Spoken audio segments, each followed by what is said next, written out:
Losing all of that. Let's get out there.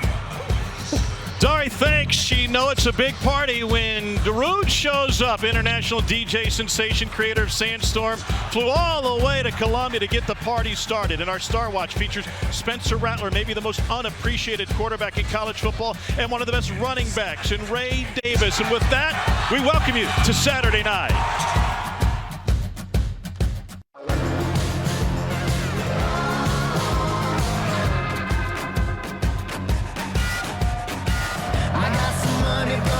In my pants, and I've been wearing down the bones in my hands. I'm getting off and yeah, I got me some plans. I got this fever burning inside. I got this fever getting me high. Oh!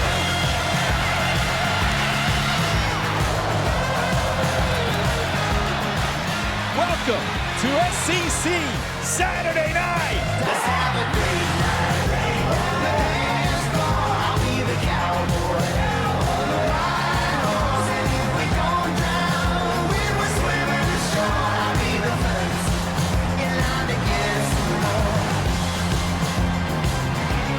Welcome to SEC Saturday Night, presented by T-Mobile 5G Home Internet. And what a sight at Williams-Brice Stadium. Cocky being introduced amongst the fireworks in a series that never seems to disappoint and always impacts how these fan bases feel about their seasons. It's Kentucky and South Carolina. This place is absolutely rocking. And the Gamecocks, a different team at home, look to continue that momentum tonight.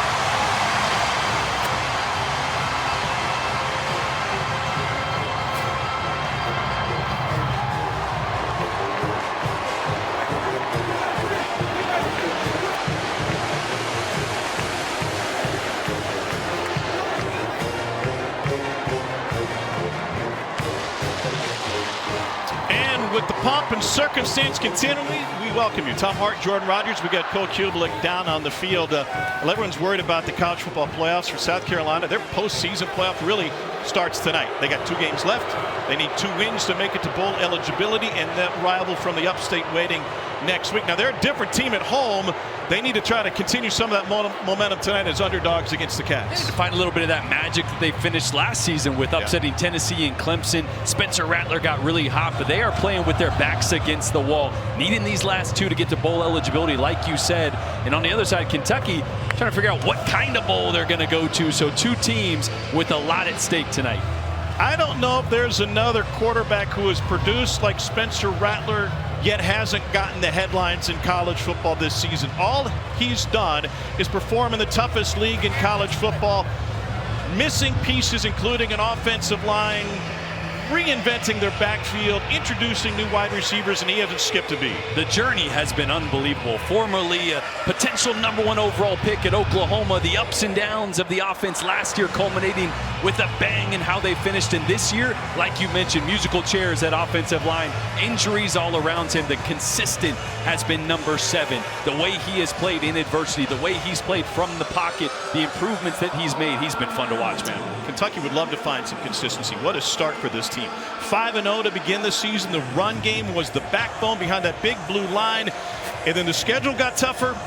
They quit running the ball quite as effectively. The wide receivers besieged by drops, and everything went downhill fast. Yeah, and there's no magic pill, right? For this offense to get back to what we saw at the beginning of the year, they got to run the football well. It's got to be about Ray Davis. It's got to be about starting with the run, play action pass off that. That's when they're best.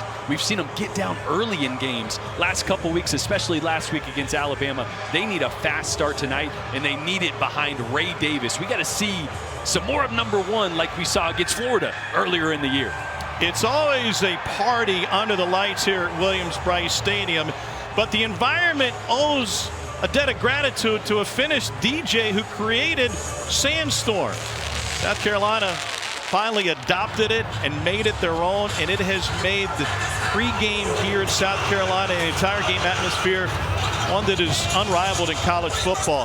Darude is the DJ who founded it. That was '99. Shortly thereafter, the folks at South Carolina says, let's do it here. For more on that, with the celebrity in the building alongside Darude, here is Nicole. Darude, this entire fan base has adopted a song that you created. Did you ever imagine that an atmosphere could generate this kind of energy because of a song that you created? No, I mean, I've seen some songs do some damage, but I didn't imagine it being mine, and I don't have words to say, but they're speaking for me right now. How does this make you feel? Just this atmosphere. It's insane. It's insane. Here we go. Let's watch it. It's the biggest rave you've ever been a part of. Sit back, relax, enjoy his creation. This is Sandstorm.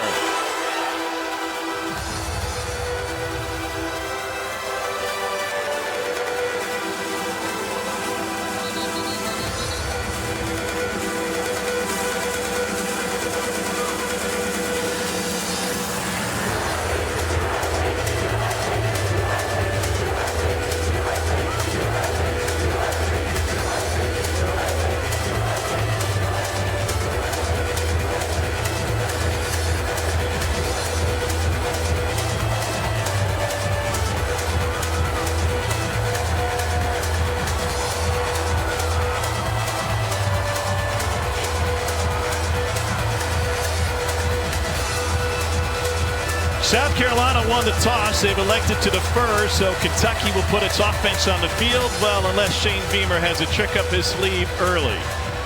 What a scene here in Columbia. Mitch Jeter will get us started. Barion Brown back to receive for the Cats. Welcome to SEC Saturday night. No return for Kentucky. The offense will operate with that student section right behind them under the direction of Devin Leary. Similar to Spencer Rattler on the other side, Devin Leary at his previous stop turned into a huge prospect. He was the ACC preseason player of the year 2 seasons ago. He has plenty of experience, though he dealt with injuries from a broken fibula to a torn pectoral muscle. He makes his 37th career start tonight. Yeah, and another guy like Spencer Rattler that came from a completely different system than what they're running here at Kentucky. So the learning curve has been a little steep. He's talented enough. They got to find some of that magic tonight. Ray Davis is his tailback. That's Brown in motion, and they'll keep it on the ground to start. And Debo Williams in on the tackle, his 95th of the season. Boy, and Ray Davis, such a productive back. At every school he's been at, we'll get into that. He's been at 3. This is his 3rd stop. But, hey, this offense rises and falls with number 1. They go right back to him. And Davis finds just a yard, so that'll set up 3rd and 5 for Kentucky as Davis moves closer to 1,000-yard season.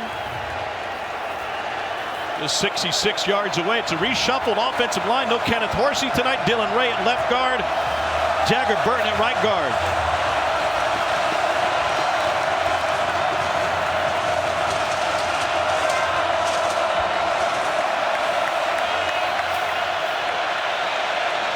Leary's completed 57% of his passes on the year.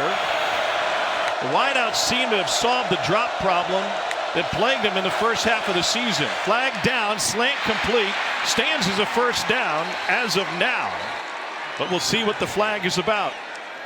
And that is Isaiah Cummings with the catch for the Cats.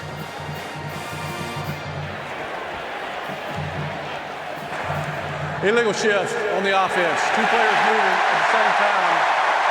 5-yard penalty. Replay 3rd David down. Smith, the referee, a look of exasperation from Mark Stoops and what has been a frustrating season. Kentucky needs the shifts and motions to try to create an advantage. No doubt. And so frustrating because a perfect play, perfect block, and throw by Devin Leary. Now you're in 3rd and long, not where Kentucky wants to live. And it is 3rd and loud.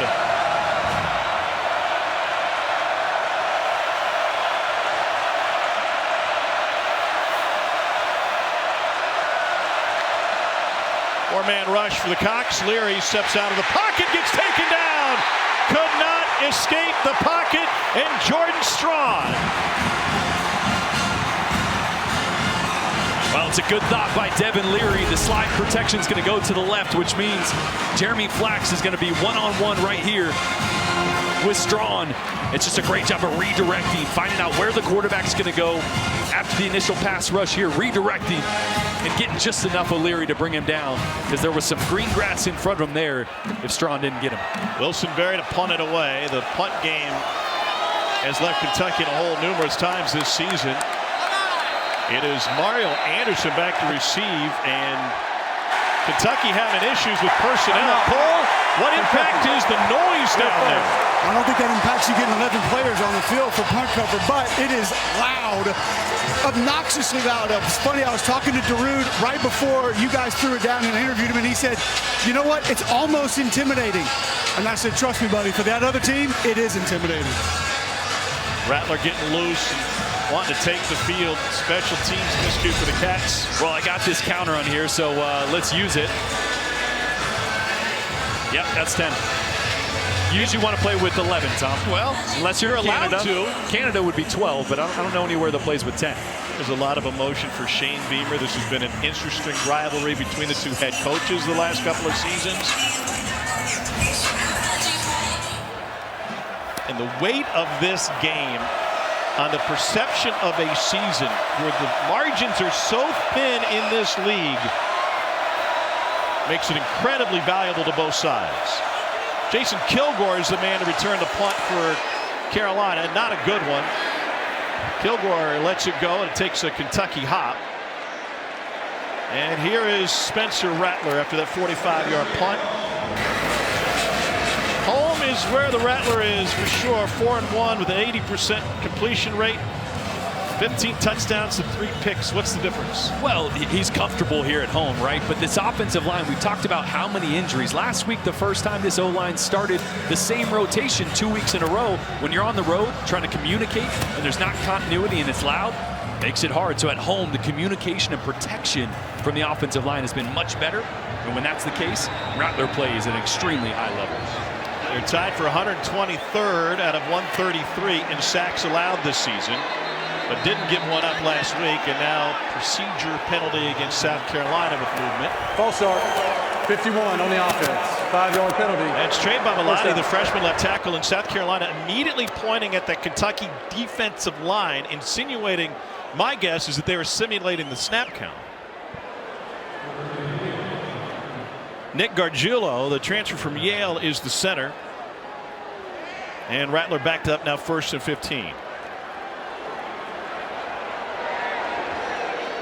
We have 2 scholarship running backs tonight, so they are light in the backfield. Here's Amarian Brown. And he gets 7 yards back. What makes Spencer Rattler so good? Well, he's seeing the game so well. I think last year blitzes would catch him off guard. Now he sees it before it happens, so he's able to get the ball out really quick like you saw right there to Amarian Brown. Pressure from the edge. Rattler flips it out and finds Mario Anderson, who steps for the first down. And the Gamecocks will move the chain. Well, the go-to guy for Spencer Rattler has been Xavier Legette, one of the best receivers in the entire country, 6'3", 227 pounds. He is a matchup problem, and he's going to be matched up a lot tonight with Andrew Phillips, corner to the field, who's back in the lineup for Kentucky. Rattler's got to leave the pocket, and that is off the fingertips of Anderson, and Legette still nearly got to it. So I'll leave him with 3rd and 10. Xavier Legette has turned himself into one of the best prospects at wide receiver in this league, if not in the country, and it's all development. Oh, it's a great story of when work ethic meets opportunity. He was the 10th leading receiver on this roster last year. Now 2nd in the SEC. It is 2nd and 10 as Joshua Simon motions. And Anderson finds a hole before quickly getting wrapped up by Deion Walker. And they continue all the way to the ground, way back in the backfield. Sophomore out of Detroit City. What a play by Walker. He's a handful.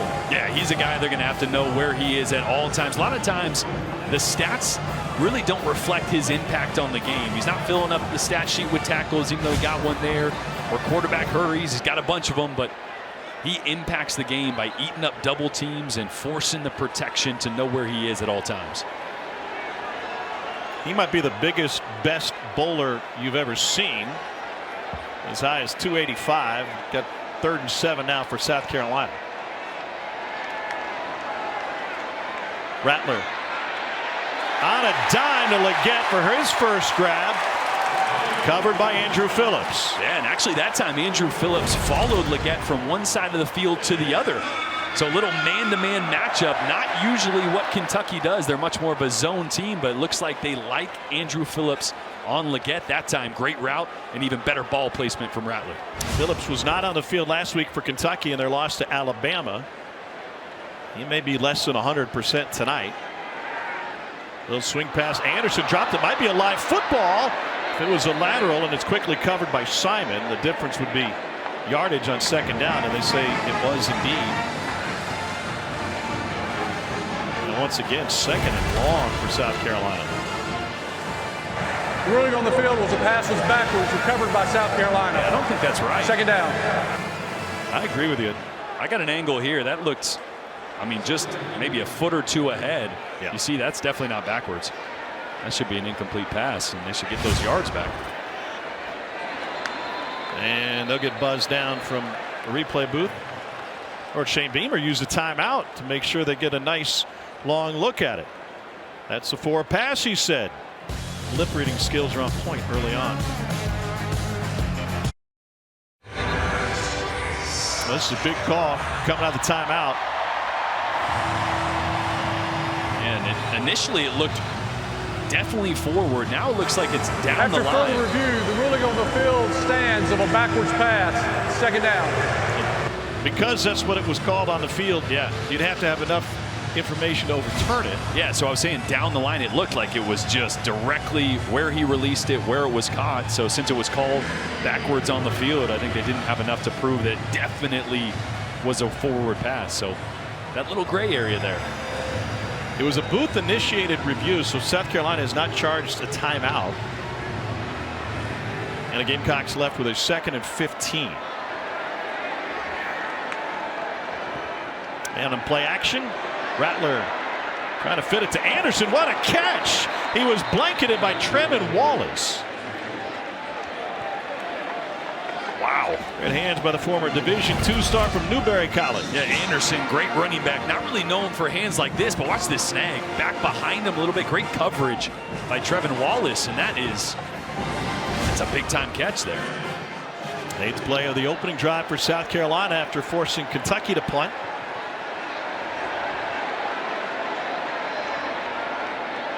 Third down 11. Pressure coming. Rattler escapes it. Now on the run. Is going to try and run for the first down, and he will. There's a flag down in the secondary.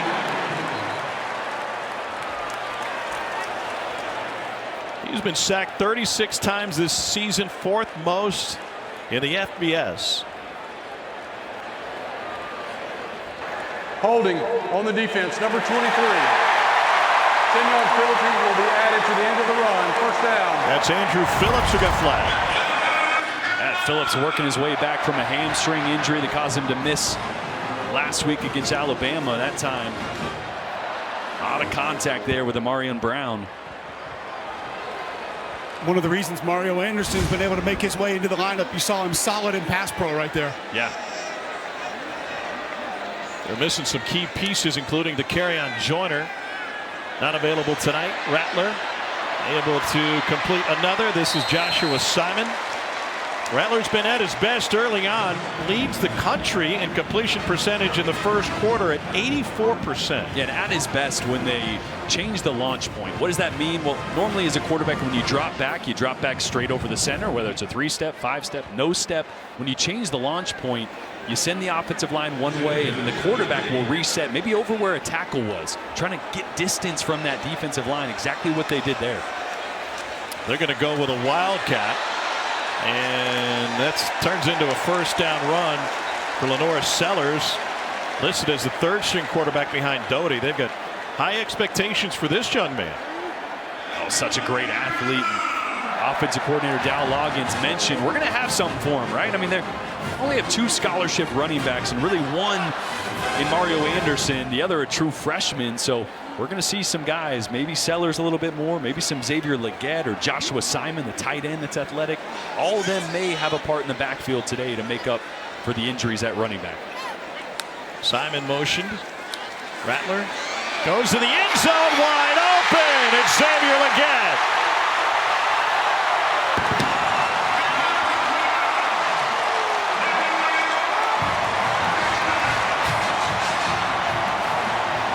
These two are as in sync as any tandem in the SEC. That is the 6th touchdown of the season for Legette, and caps an 11-play, 69-yard drive.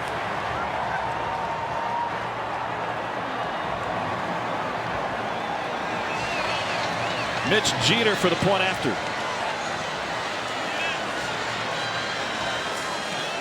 Great hold by Kai Kroger. A determined drive for Spencer Rattler in the Gamecocks. Yeah, I said this was going to be a matchup to watch. Xavier Legette on Andrew Phillips. Watch the double move right here. He's going to press up, give a little step inside, loses Phillips, and a perfect ball by Spencer Rattler. South Carolina on the board early.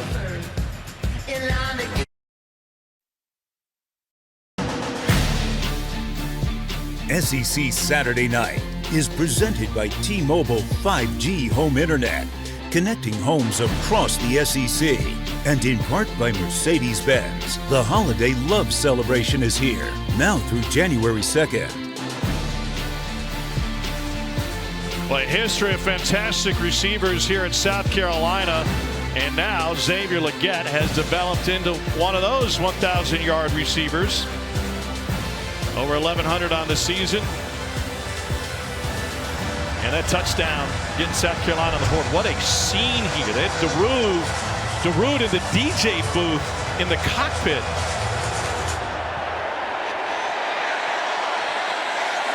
No return for Kentucky.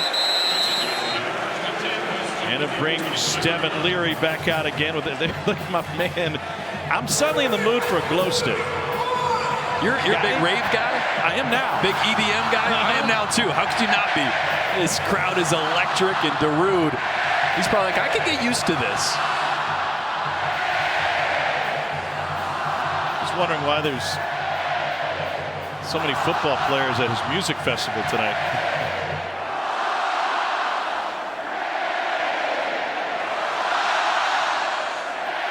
Kentucky tried to establish the run on its first possession, went 3 and out. And now Leary on play action. And nearly picked. That's Nick Emantwuri, who was able to jump the route.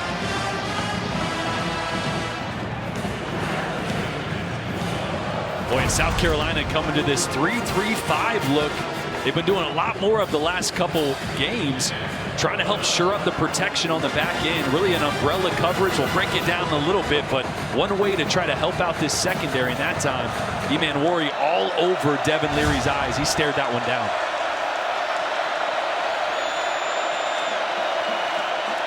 Second and 10. And Davis able to pick up positive yardage, but a flag.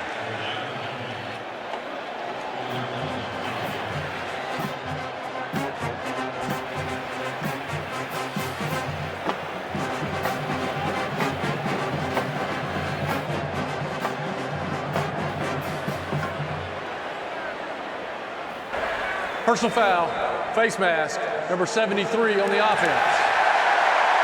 Penalty is half the distance to the goal in the spot of the foul. Replay second down. That's Dylan Ray, who's flipped to left guard. Well, here's this 3-3-5. Look at 3 down linemen, and look at these 3 safeties right here. They really just want to keep everything in front of them. Umbrella-type coverage on the back end. They're playing a preset drop, hold 2, a cover 2 concept. 3 safeties playing deep, 3B linemen. They really started doing that against Jacksonville State and a lot last week against Vandy, but really haven't seen it at all this season besides the last couple weeks. Second and 22. And Leary incomplete. Cole. Shane Beamer told me before the game, it's not going to be our base defense, but we will be in it a lot. And he said most of it is because 14 Jaron Willis and 22 Van Martin Scott had been so good in practice and so good on the scout team earlier in the season that they earned playing time. He said, we've got to find a way to get these two on the field. They want to allow the defensive line to attack instead of read and try to hold the point. And plus 14 and 22 playing good ball, wants to get them involved. 3rd and 22.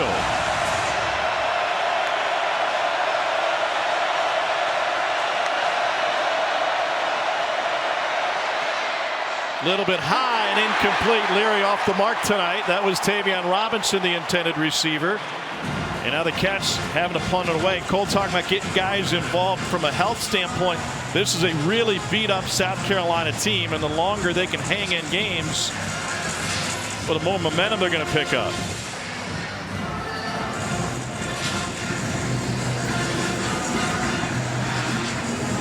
Wilson Berry to punt it away. Beamer ball has been a core for the entire Beamer family. And Shane has done a great job repeating it here at South Carolina. Well, they sent nearly everybody that time. Fair catch taken at the 44-yard line. Let's break down Spencer Rattler's game. Yeah, we talked about changing the launch point, a way to find him space and get protection shored up, clean things up in front of him. You see that he's going to change the launch point over the left tackle and only one defensive lineman then. Everybody else goes to the right. And then when they haven't done that, this has been the improvement of Spencer Rattler. Not scrambling to run, but scrambling to step back up into the pocket, being strong in the pocket, and then finding ways to hit receivers downfield. Here you go. That's a great example earlier. Changing the launch point, getting outside the pocket, away from the noise, making things easier on this offensive line. 37 sacks the first 9 games. O-line was perfect against Vandy in that regard. There's Xavier Legette again, and just shy of the first down. Rattler has been under pressure a ton. Sacked 4th most in the FBS. And his quarterback rating dropped under 25 when they bring heat. Only problem for Kentucky, they're not really built to do that this year. Here's Legette on the handoff, and he picks up a first down. And there's one of those plays where Xavier Legette actually lined up at running back again. 2 scholarship running backs is all South Carolina has. So they're going to be mixing guys in there, finding ways to get their playmakers the ball as much as possible tonight.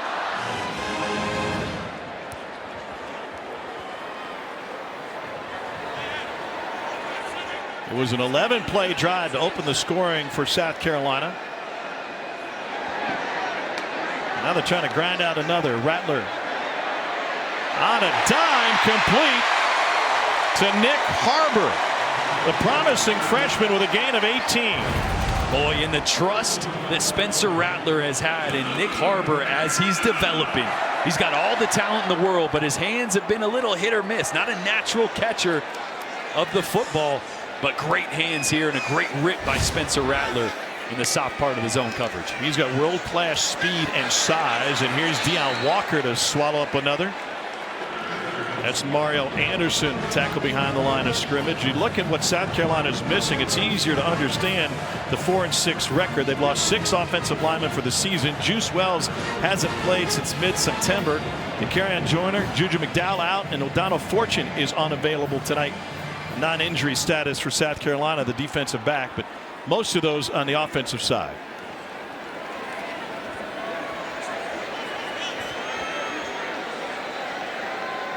Trey Knox is back. Tight end motions. Here's Rattler on the roll.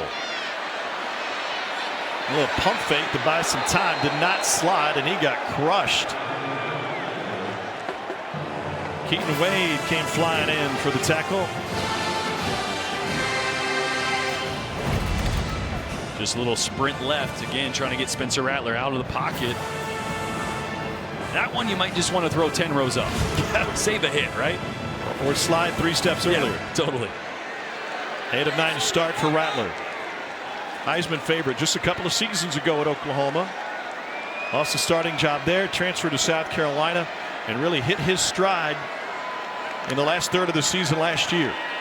Not a great snap, stays with it, and now looking for a block and a scramble, and he'll run for another First down. We talk about his arm. How about the legs? Well, again, the Spencer Rattler of last year would have escaped outside the pocket backwards. The Spencer Rattler of this year, eyes downfield, steps up through the pocket, and then the last resort is taking off and using his legs. And a great decision right there, and he's letting Lovett know it. Jordan Lovett on the field for Kentucky. He was questionable coming into this game.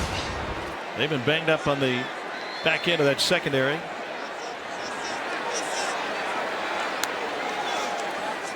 Anderson going to get a shot. Deion Walker grabbed him immediately. Cole, Deion Walker is a load up front for the Cats. He really is. And when you guys were talking about him earlier, the one thing that stuck out that you didn't mention in that conversation was how he follows plays. When he's the backside defensive end or defensive tackle, he tracks plays extremely well, stays with them. You saw that play needed to hit the other direction, but Deion Walker did not allow for the cutback. First team freshman All-American last season for the Cats, the first for the program since Benny Snell in 2016. Rattler redirected out of the pocket again. Pump fake to buy a few yards, and he sidesteps past to pick up the first down before J.J. Weaver got him. And there is some chatter now with Maxwell Hairston. Rattler has always exuded an outward confidence, but it's the maturity that's taken his game to a new level this year. Well, I tell you what, he woke up and he chose violence tonight. There is no sliding in his repertoire. And there's some good chatter going on down there right now. I love it. Lenore Sellers back in at quarterback. Ran it last time. And Sellers is going to run it again. Trying to find vision. And we're going to flag down as he took it inside the 1.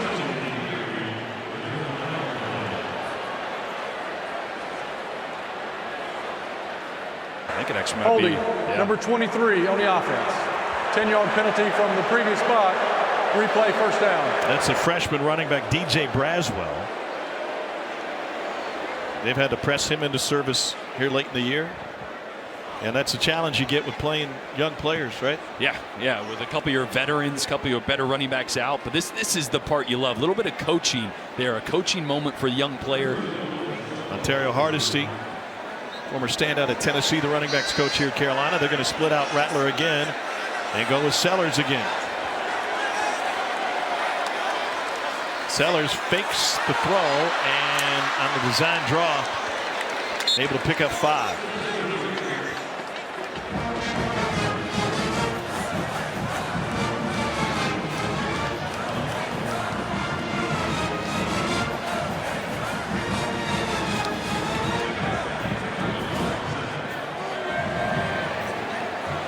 Spencer Rattler 8 of 9 for 77 yards and a touchdown here early on.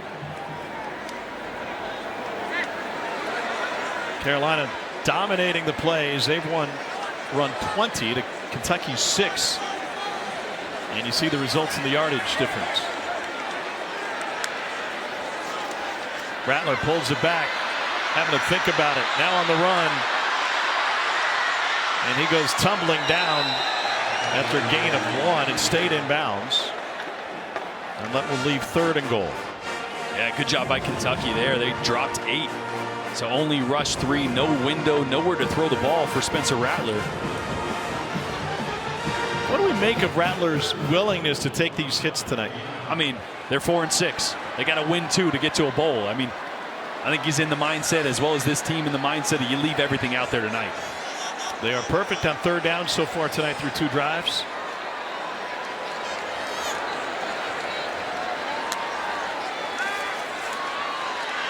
Pocket holds, end zone shot, and it's batted away by De'Aaron Jackson.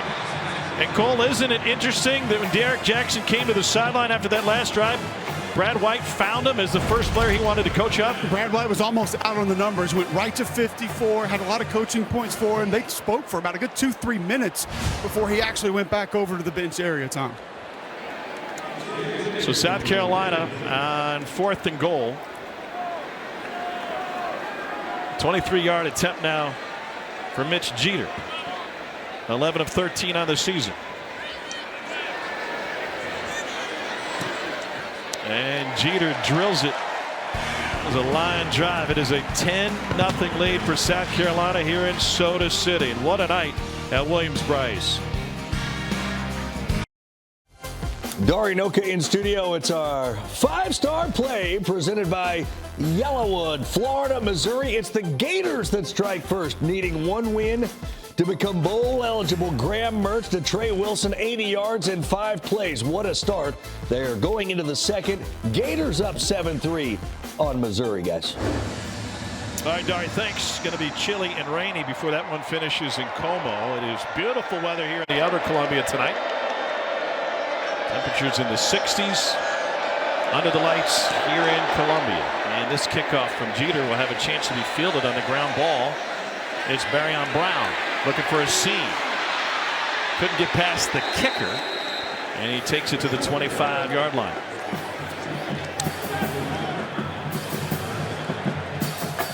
Kentucky has only run 6 plays in the night. They have yet to cross midfield. South Carolina has already run 15 plays in Cats territory. That's a little bit of the same story from last week. They ran 4 plays and Alabama had 21 points. So that's not good. Starting slow, especially on the road, is so tough. They got to get things going here. It starts on first down. Get a positive play. Can't be living in second and third and long with how this offense operates.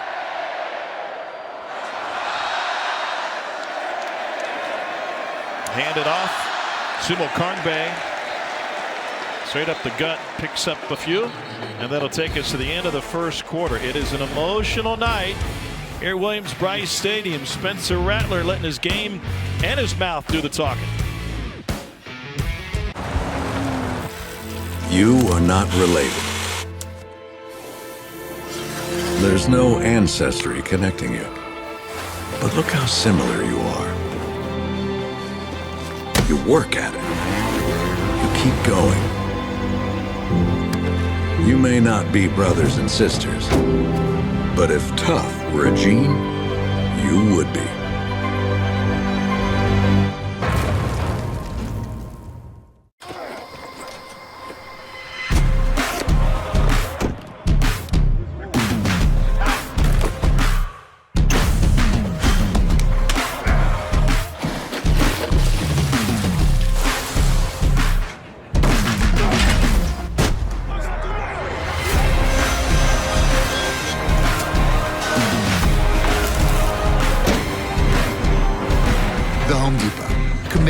Filling the trades gap.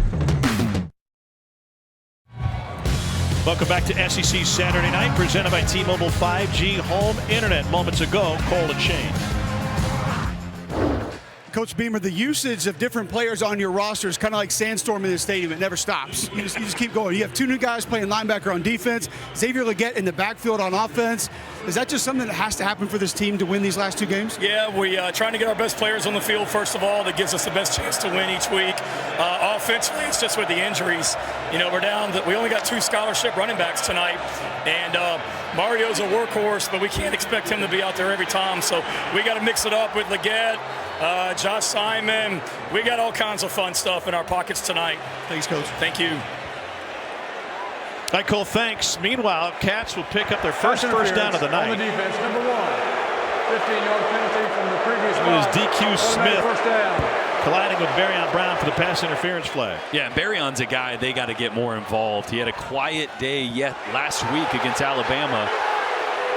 They love the one-on-one matchup. He's probably their most dynamic receiver. He's a game changer when they get the ball in his hands. But last week, just 2 receptions, 3 yards, had 1 carry for 7 yards. He's got to get 5, 6, 7 touches here in the first half. This receiving core still 5th worst in the country in drop rate, but they've really cleaned it up. Brown and Key especially relative to their abhorrent starts with the hands. Play action. Larry going deep. Pass coverage, and it is incomplete. Brown had a step but couldn't haul it in. Boy, I love the idea. Deep play action pass to the guy we were just talking about, Barrion Brown, the fastest guy on their roster. And this one just about a foot out of the reach. Working on true freshman Jalen Kilgore there, number 24. That's actually a really good ball. That's one that just, you're a foot off from a huge play. I don't know if Brown is catching his breath or banged up his shoulder on the drive. He's in the sideline for this 2nd and 10. And the Cats swing it out to Anthony Brown-Stevens. Freshman just shy of the first down. That'll leave 3rd and short.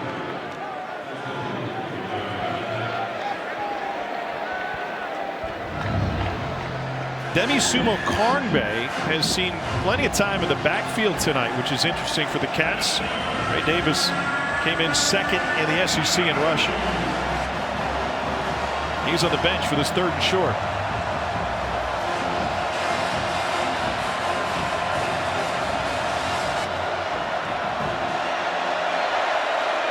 Sumo Carnbay steps through the hole and picks up the first down. Boy, watch the block here by Josh Caddis, the tight end. Number 84 pulling across. You're going to see here pulling across and getting a big kick out block right there on 22 to give Carnbay the space. Flea flicker. Leary deep down the middle again and overshot him again. This was Brown-Stevens this time. The opportunities are there against the Carolina secondary. Boy, in this one, Devin Leary just rushes, right? I know as a quarterback on a flea flicker, everything's moving a little bit fast, but watch how quickly he catches this and throws it. If he just waits a second, he can put a little more air on this, and he's got him. He's got Brown-Stevens running down the field. I think he just rushed that a little bit. Jordan, you mentioned that new defense South Carolina running. Liam Cohen told me before the game, I got a flea flicker I want to try early, but I really need to see what they're going to give me on the back end. Got the look he wanted.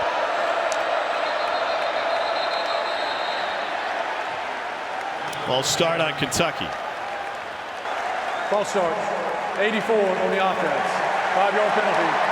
2nd down. That's Josh Caddis. By the way, Kentucky missing tight end Jordan Dingle tonight. He was banged up in the Alabama game and is unavailable to go with the offensive line shakeup up front. Cohen really credited the tight ends for having a solid game against Alabama, but the hesitation was, I don't know that anybody, any unit really had a great game. That was an Alabama blowout and another loss to a top 10 opponent. On 2nd and 15, over the middle, nice catch and good footwork by Tavion Robinson out of Virginia Beach, Virginia. Boy, and this is the tough part about watching this Kentucky offense, is that when Leary looks good, man, he looks good.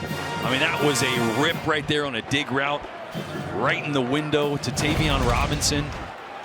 I mean, watch this little sidearm rip, bam, right on the money, right in tight coverage. It's just hit or miss on that accuracy, especially intermediate for Devin Leary. Swings it out to Brown this time. What role for a quarterback like Devin Leary does velocity play in accuracy? Oh, it's huge. And when you watch Devin, a lot of times it looks like he's trying to throw it as hard as he can, right? And so the harder you're trying to throw it, the faster that ball is moving, the smaller the margin for error. And I think that's what you see. I mean, when the ball's moving that fast, if you're off by a few feet, that's tough for a receiver. Yeah. As opposed to a little more touch on it. It's just how guys are built, though. I was really excited. We talked to him this week about the decision to come to Kentucky and the opportunity to play in this offense. Pressure up the middle. Leary goes down the sideline into coverage, and it is dropped by Barrion Brown, who did everything right before the ball got to him, working against the freshman Judge Collier. Boy, what I say, got to get him 5 or 6 touches. Liam Cohen is trying. He loves the matchup that Barrion has one-on-one. Just can't pull that one down. Great ball by Leary, and drops have plagued this team. 5 drops the first 5 games for Brown, just 1 the last 5. 3rd and long.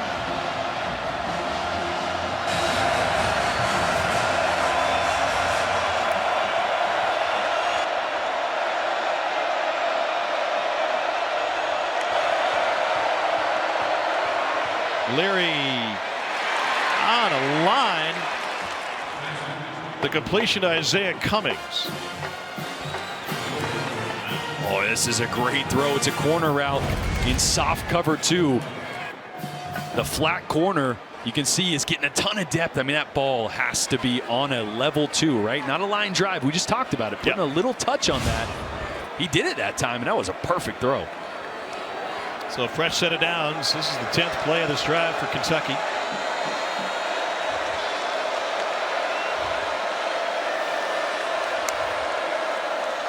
Leary looking the flat, now goes over the middle, it's spatted down. Cole, there's a very interesting relationship always between his center and his quarterback, but Eli Cox for Kentucky is taking on a lot of responsibility up front, taking that off of Leary's shoulder. Yeah, there's no doubt. I talked to Liam Cohen before the game. I said, how much is on Eli Cox? Because it looks like he directs a lot of traffic before the snap, and he said all of it. He's got all of our protection stuff. They had some issues with some IDs or point linebackers who basically designates where you start your assignments from a week ago against Alabama. But Tom, Eli Cox has all of it. You'll see him reach around a couple different times this game, just trying to direct things and trying to help his quarterback out. Senior from Nicholasville, Kentucky.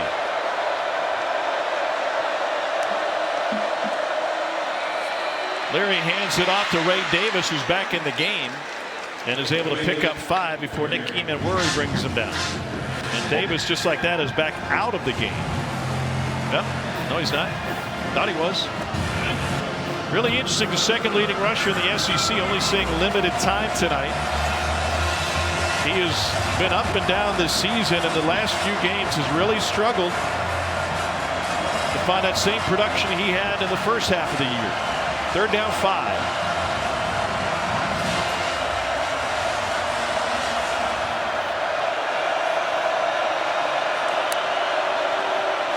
Davis picks up the blitz into the end zone for the score, and Barion Brown.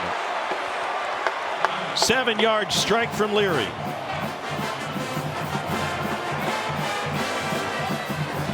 Boy, just a great throw. We mentioned the touch, right? Saw the touch on a corner route in cover 2 this time. Again, taking a little bit off that fastball, getting it up over the line of scrimmage, and Barion Brown won that route the whole way.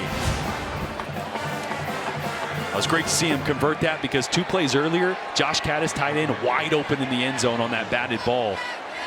Would have been a big loss if they didn't convert for a touchdown there. Leary is only 5 for 12 through the air. Ray Davis hasn't done anything yet. Kentucky keeping pace with South Carolina, down only 3. Cole, what do you got on Ray Davis? Well, one of the areas he has helped this football team, not just tonight, but this season, has been in pass protection. You mentioned Eli Cox directing traffic, a nice redirect by Davis to come back into the A-gap, help pick up that linebacker to give Leary just enough time to deliver that touchdown pass.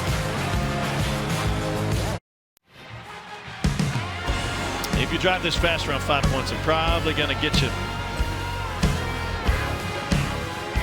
But Cole, you can stop around the corner, get a great sandwich. Oh, absolutely. We'll hit the gourmet shop. Might have to wait a little while, but charcuterie is off the charts too. It was. Almost snagged a couple that were left over there.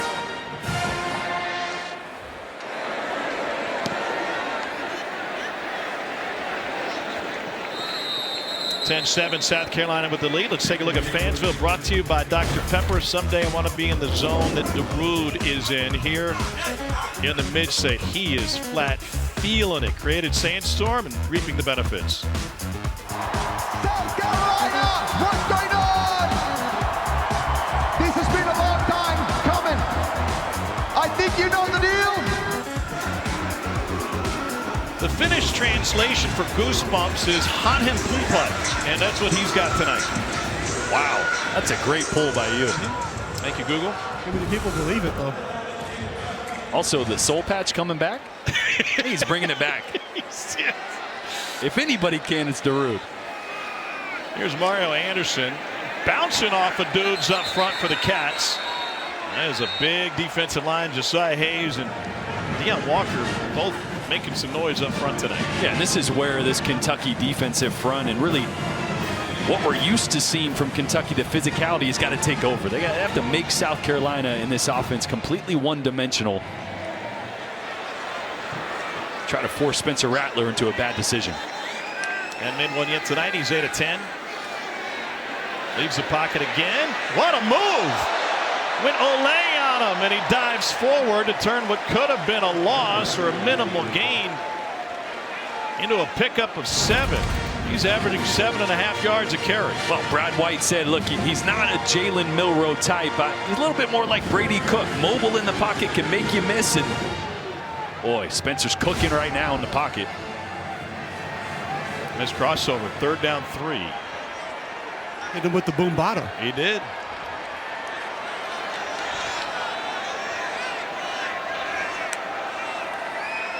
Pressure from the edge. Rattler, dangerous pass. Broken up by Maxwell Hairston.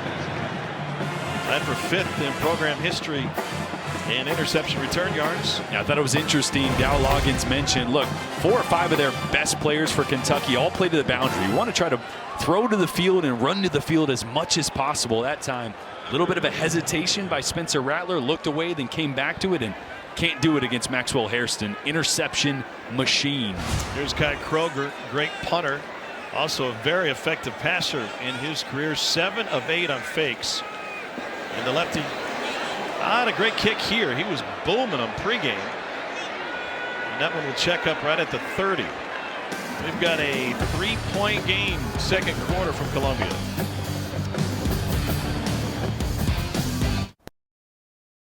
It's easy to change your climate. Talk a little game, dance around, put on some stupid sunglasses. But to change our culture is at the core. Sellout crowd here in Lexington. Touchdown, South Carolina. When you're changing a culture, I don't think Shane Beamer would have it any other way.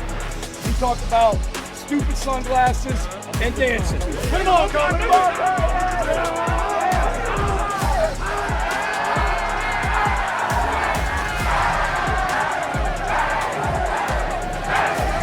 This was a wildly entertaining side story last year, but talking with both head coaches, water under the bridge now. Shane's like, man, I've reached out to him a ton since last year. I feel like we're pretty good buddies now. Yeah, a little normal interaction pregame, some smiles, but you know deep down there's still a little bit of, yeah, they want to beat each other. Listen, old school on the left, new school on the right. Totally. And that's... It's not right or wrong. It's just they both been able to build something. Big hole for Ramon Jefferson, who was magnificent in a run against Alabama last week. The former Maine Black Bear whips off a 1st down run.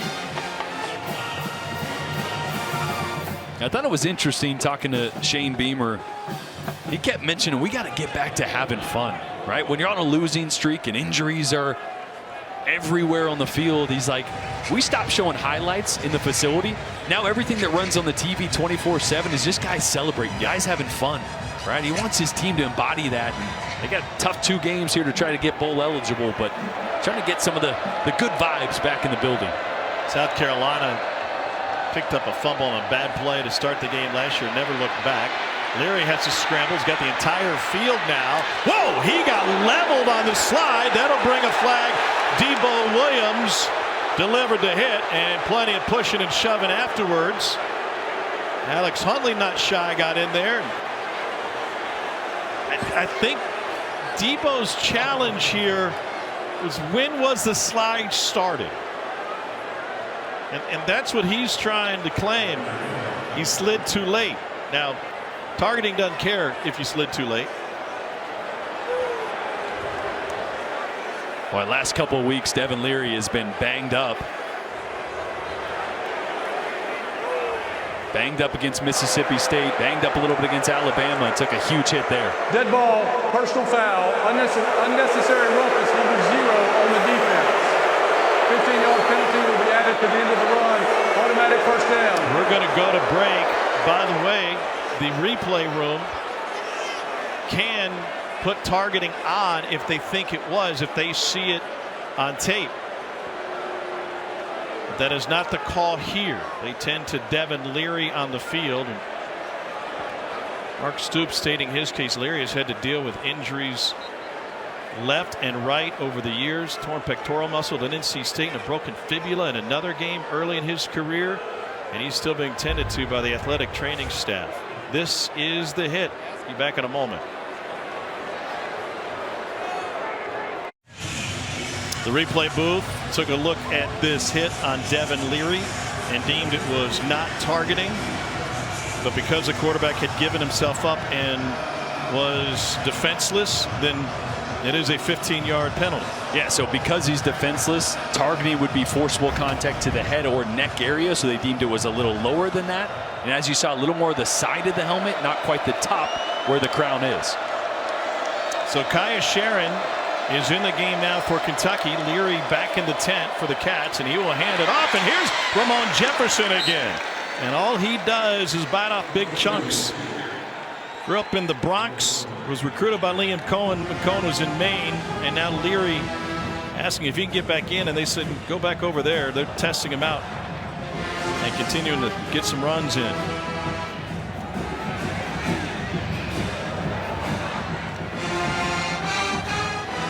Ramon Jefferson getting an opportunity tonight. 7th season of college football. A stop at Sam Houston State with the Bearcats in between the Maine and Kentucky stints. Coming back from a knee injury last year. And that is incomplete to Brown, and that was backwards. And Shane Beamer saying, why haven't you guys marked it back there? And they ruled it incomplete. Ooh, that is a whiff. Definitely backwards.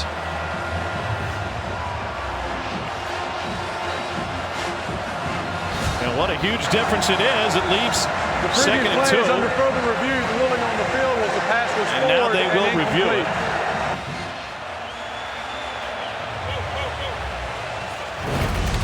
Yeah, this little RPO, so Kaya Sharon decides to pull it, throw the bubble route, but man, first throw in a game, cold off the bench, short arms it a little bit, and that's definitely backwards. So that's going to put him at the 26.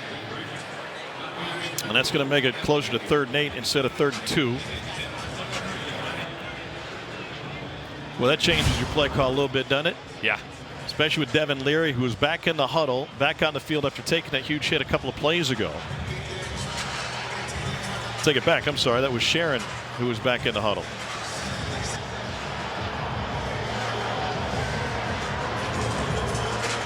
So replay does its job, correcting the mistake. We assume. Here's the announcement.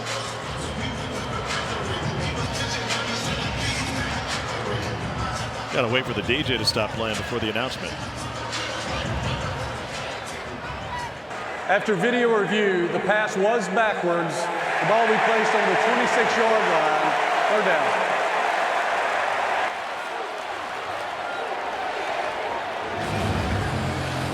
And maybe a little more time for Devin Leary, yeah, to feel ready to head back in there. As Liam Cohen relays the play.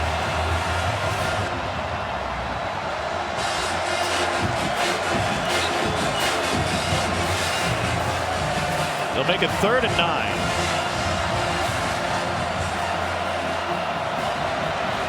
Kentucky 3 of 5 on 3rd downs tonight.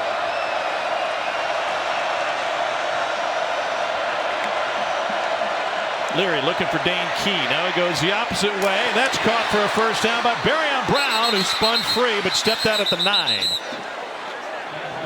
A huge conversion on a pickup of 17. Boy, and it's a great block by Ray Davis, I believe. Yeah, watch this pickup right here on a blitz. Debo Samuel come right down the middle. Debo Williams, excuse me, right down the middle. Ray Davis cuts him down, gives Devin Leary just enough time. And again, another great touch throw there by Devin Leary right over Kilgore to Barrion Brown.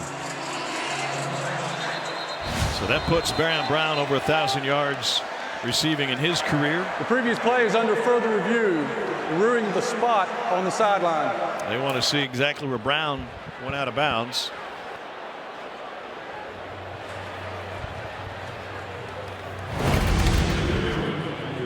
Let's see if his foot steps out right as he spins.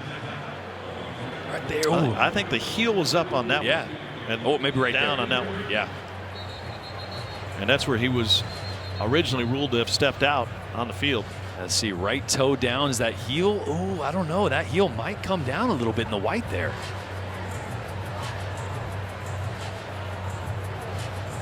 Boy, that's tough to tell, huh?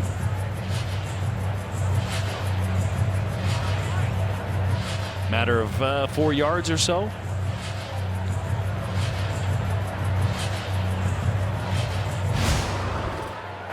After video review, the runner stepped out of bounds at the 12-yard line. It will be 1st and 10 at that spot. Well, the replay folks are earning their keep tonight. Yeah, they are. Tell you what, we've mentioned it a couple times. Really interesting watching the use of Ray Davis. Again, 2nd in the SEC in yards. Hasn't been great. The running game hasn't been great in general the last couple of weeks, but came in on pass pro and then back out. Right? And they've much more lean towards Garmbe and Jefferson at times when they're handing the ball off. Jefferson has 3,000 career yards to his name, his various stops.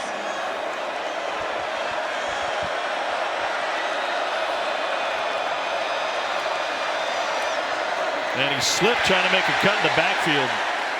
Talking to Liam Cohen about his recruitment of Ramon Jefferson in the Bronx. Went to Co-op City, which has produced some incredible talent. Guys like Curtis Blow and Rod Strickland, Chris Canty and Queen Latifah. I mean, that is about as versatile as you can get. Queen Latifah?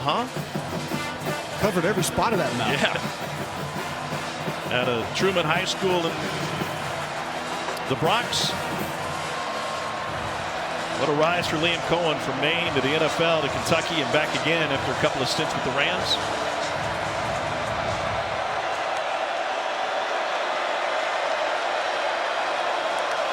Second and long. Into the end zone. Contested and taken away. Nick Emanwari with the interception for South Carolina. He wants to keep running. He's never going to give that ball up.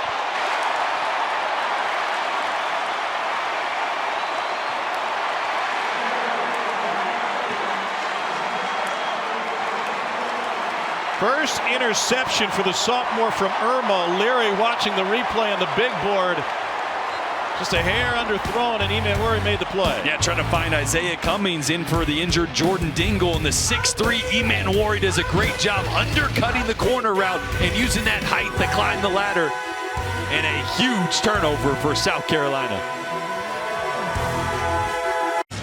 Well, South Carolina desperate to find 2 wins to close the season and make it to a bowl, and Nick Emanwari doing all he can.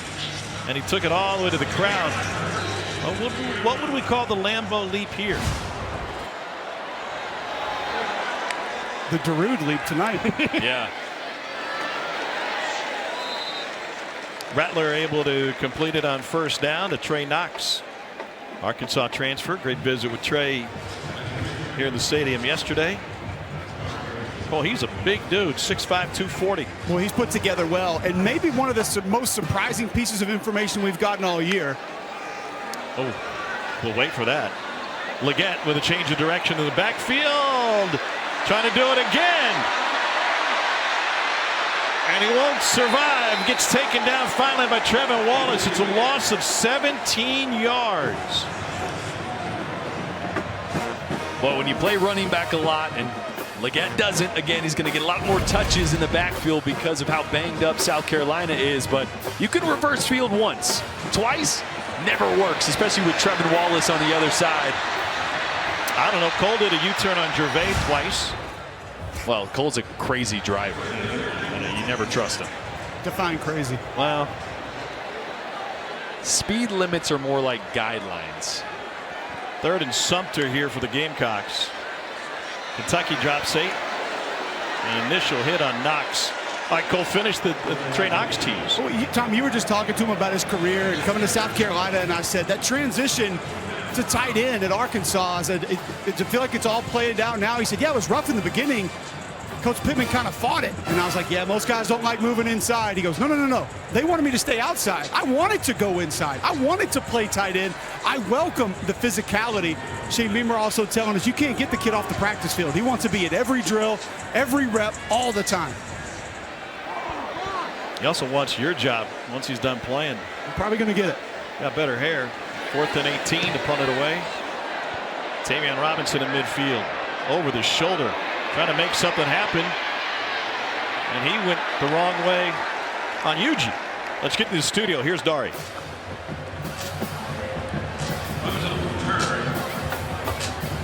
Watson, myself, will update what Florida and Missouri are doing right now up in Como, a place you're obviously familiar with. Alabama rolls, Georgia rolls. What do you see so far here? Feels like Kentucky weathered the storm early on, and now the momentum seems to be on their side. Yeah, South Carolina's playing like a team that wants to win these 2 games and make it. We will see you all shortly, guys. All right, thanks, gentlemen. Yeah, the desire for South Carolina to finish strong and make a bowl, incredibly strong with the reps that they have the opportunity to get young players on both sides of the ball. Both of these teams have a rival lurking next week. Here's Ray Davis.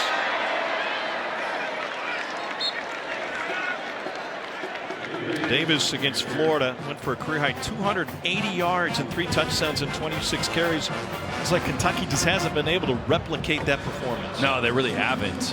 And to the point of South Carolina and the urgency to get to a bowl, Kentucky had high aspirations, a 10-win season above that. So how do you remotivate yourself and reset those goals to go, hey, we're bowl eligible, but what kind of bowl and how do you want to finish the season? Motivation much different on either side for both these teams. On 2nd and 5, it's Davis after that high snap. He's taken out by the hustling T.J. Sanders. Out of Marion, South Carolina. Great high school basketball player for the Swamp Foxes. 3rd and 2.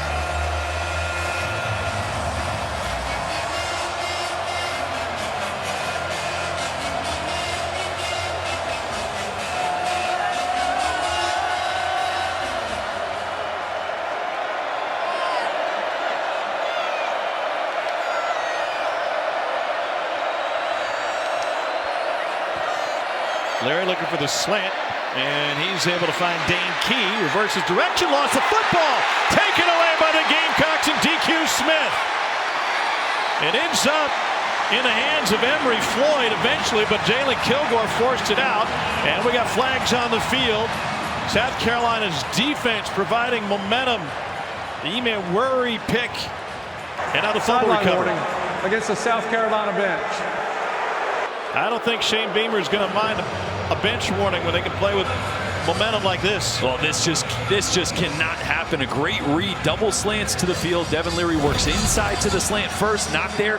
Goes to Dane Key on the outside. Great job spinning out of that, getting yards after the catch. But that ball is so loose in the left hand. Kilgore does a great job of coming over the top. And boy, these receivers have struggled with drops, now fumbles. Just an absolute momentum killer and a drive killer there from Dane Key.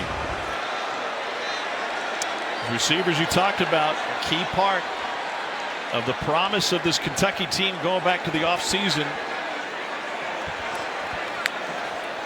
And the inability to take advantage of a big arm quarterback like Leary as Mario Anderson picks up a few before Deion Walker cuts him down.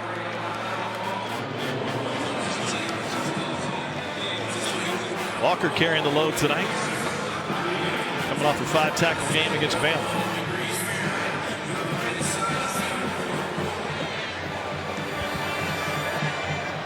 Gamecocks have all 3 timeouts remaining. Rattler can't get out of the pocket. Taken down by Deion Walker. Well, another one of those times that South Carolina is trying to change the launch point. But watch Deion Walker redirect here with some speed. The big man seeing that, redirecting, putting the pressure on Spencer Rattler, getting him down. Timeout. South Carolina. That is a big 350-pound man that can move. 6th tackle of the night for Deion Walker. Cole, there may not be pressure coming in blitz packages for Kentucky, but if that D-line can continue to work the South Carolina offensive line, it's going to be a long night for South Carolina. Especially if you're doing it with 3 or even 4. Those are pressure packages or hash rushes that you've got to be able to pick up as that Kentucky offensive line. And it's one that just has not been on the same page for multiple times this season, whether that's redirecting the wrong way or quarterback not being on the same page with where things should be.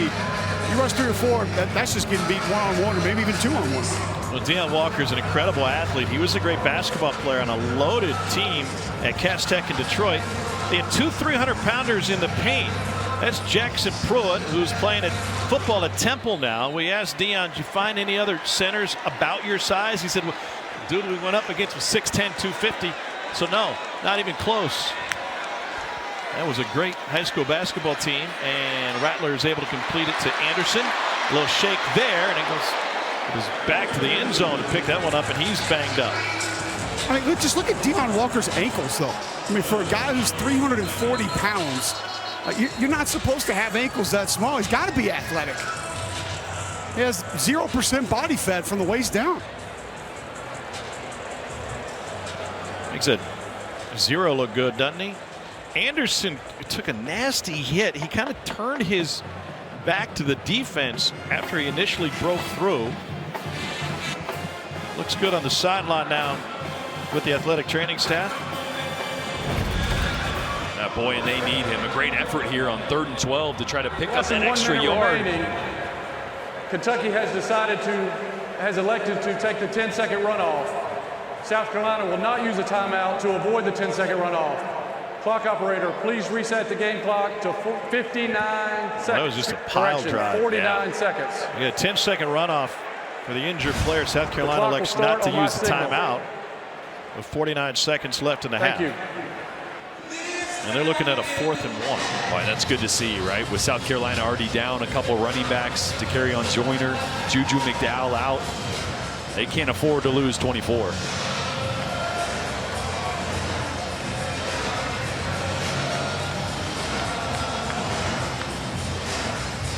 Anderson can't be on the field for this play after leaving due to injury.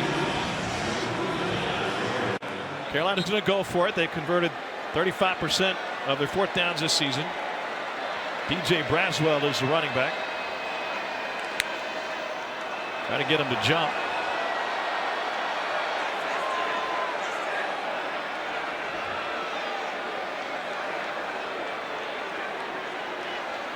Clock rolling under 30 seconds. And South Carolina will take a timeout. And we'll take a shot here to close the half.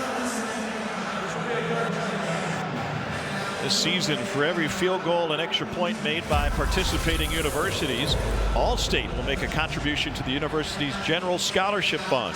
Thank you, Allstate. 24 seconds left in the half. Coming up at the break, you can watch a live performance from the mighty sound of the Southeast on SEC Network Plus. Start streaming now on the ESPN app. I think they're going to play a few of Darude's hits other than Sandstorm. Well, they might. The whole album, maybe? I'm not sure what. Probably a long time. We heard the concert going on as we showed up today about 4:30. Don't need any vocals, do you? I don't think so. Try to get him to jump a couple of times. It didn't work, so Kai Kroger, senior out of Lake Forest, Illinois, on to punt it away.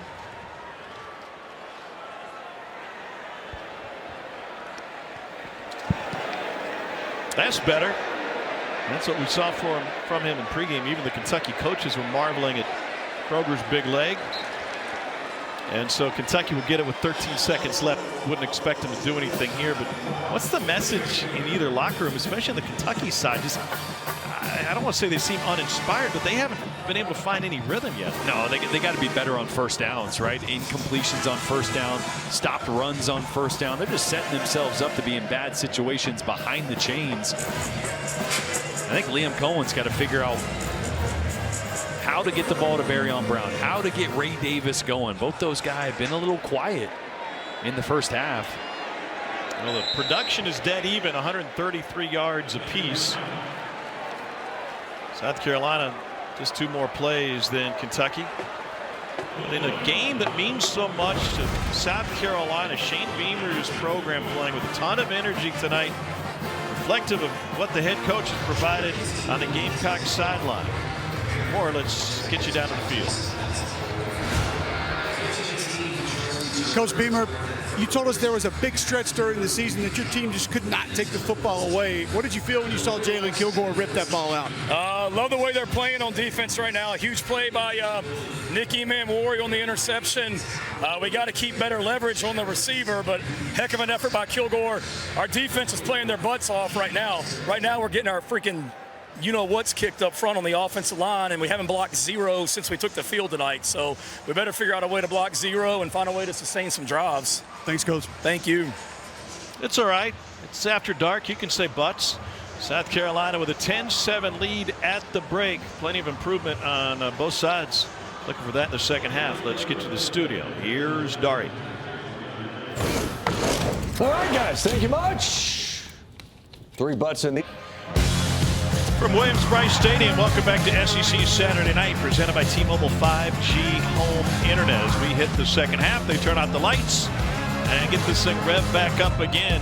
What a story in the first half. A couple of quarterbacks each had a great quarter, but a low-scoring game. South Carolina with a 10-7 lead as we get set for the third quarter of action tonight. Tough to see them when they turn the lights off, isn't it? Lights are on here. Tom Hart, Jordan Rogers. We got Cole down on the field. Different quarters for each, but still South Carolina's takeaways really loom large. Absolutely. I thought Devin Leary really started getting into his stride there in the second quarter, despite not running the football well. The turnover was absolutely huge. The strip fumble was absolutely huge. So when we've been talking about South Carolina offense so much, it's really the defense that showed up in this first half. They had a great first quarter, but then unable to get any footing afterwards and dominated the ball when Kentucky couldn't get their hands on it in the first quarter. So in a series where the margins are so slim and the fan base reaction really boils down to one game in terms of momentum for the season, this is still huge for both sides. Kentucky trying to improve its bowl lot. South Carolina needs a win tonight and next Saturday night against Clemson to make it to a bowl.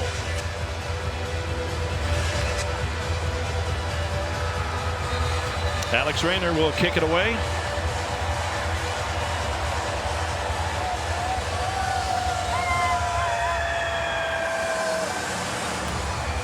Dead even, 133 yards each. You know what Shane Beamer puts on every Monday night? He turns it to SEC Network and he watches Read and React. Here's what sneak preview he can watch Monday. Well, he likes the block party, and we're going to get to something he probably won't like because there's not a lot of party with these lack of blocks. Deion Walker, defensive tackle. We've talked a lot about his impact on the game. Watch him read and then react back flat across the line of scrimmage. Be able to make that play on Mario Anderson. And then here, just fighting through the double team. Pad level has been something that has been very inconsistent for Deion Walker throughout the course of his career. Outside zone play comes right at him. He's able to battle through that double team and get the tackle for loss. Great job. He's had a monster game for this Kentucky squad with those tackles behind the line of scrimmage and a quick release to Marion Brown. And Brown picks up the first down. So how does South Carolina counter that pressure? Spencer Rattler getting rid of it quickly. Yeah, they've had pressure. Anytime they try to drop back or even change the launch point, push the ball downfield, it's been Deion Walker and a bevy of others. So get the ball out of your hands quick. Marion Brown is that kind of change-up guy. Get the ball to him in the flats. Even find ways to get Xavier Legette involved on these quick throws as well. Play action. Rattler steps up, throws on the run, takes it deep. It is incomplete. Marion Brown, step for step, was Maxwell Hairston. What a great thought by Spencer Rattler here. Nothing open downfield, steps up, sees him late. This is an absolute bomb with Trevin Wallace in his face. Really good job there by Maxwell Hairston adjusting and making sure Brown can't get his hands on it.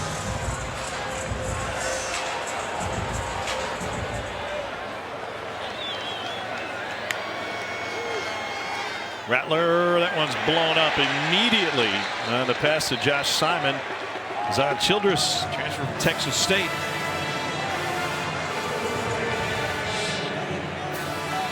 Quarterback at New Caney High School outside of Houston.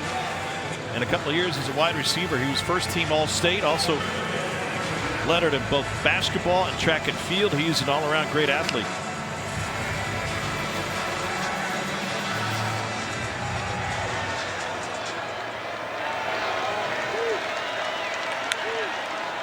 Four-man rush on 3rd and 10. Rattler goes left just a hair, and that one falls incomplete.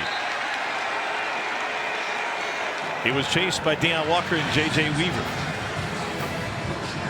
Just no time to throw the ball here. Just a little bit of a stunt.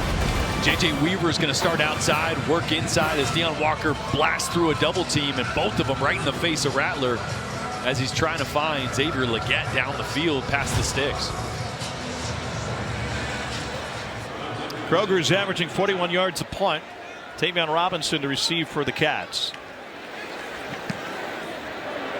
That's a beauty. Robinson lets it go over his head.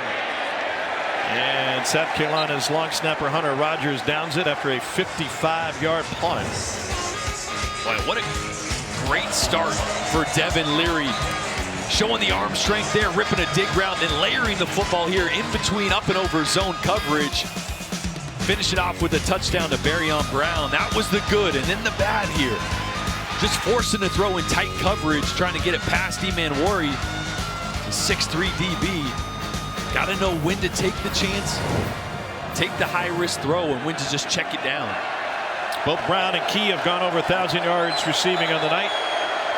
Larry just 7 of 15. Well, not on the night. That would be some sort of record, but for their careers. And a straight ahead run, a pickup of 5.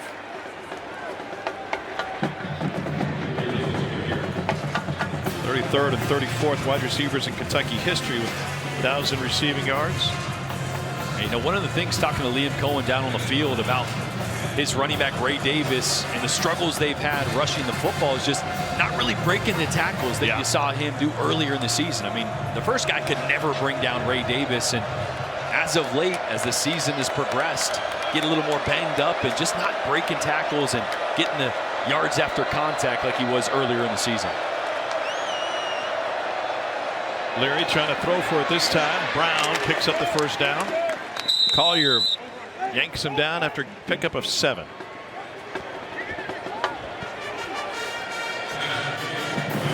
Brown came up a little gimpy there. He's got a little tape on his knee already.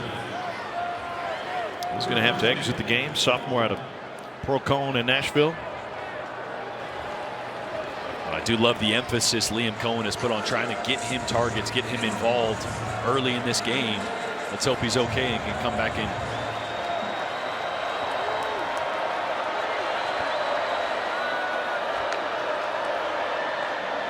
Here's Ray Davis. Got hit immediately and taken down. Debo Williams.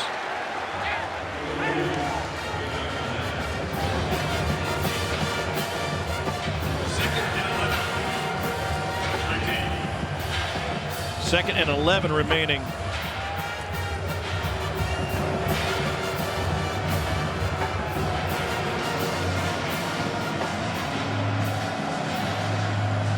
Said this earlier in the first half. Kentucky had to shuffle the offensive line. Kenneth Horsey's been battling a bad knee. He's out tonight. Ray moves to left guard, and Jagger Burton getting the start at right guard. Here comes the linebacker blitz. Leary tipped and incomplete. Stone Blanton came in on the blitz and got a fingertip on it. Boy, tip balls have really been an issue dating back to last week against Alabama. A few of them. That time it was the pressure. Last week it was more Leary staring guys down. That time just too much in the face of Leary pressure, and then tip ball after the fact. And here, 3rd and long, the crowd's getting into it.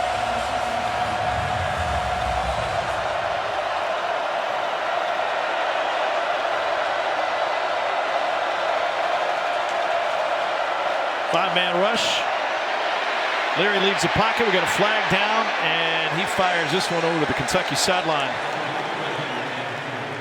Good catch by a dude in khakis.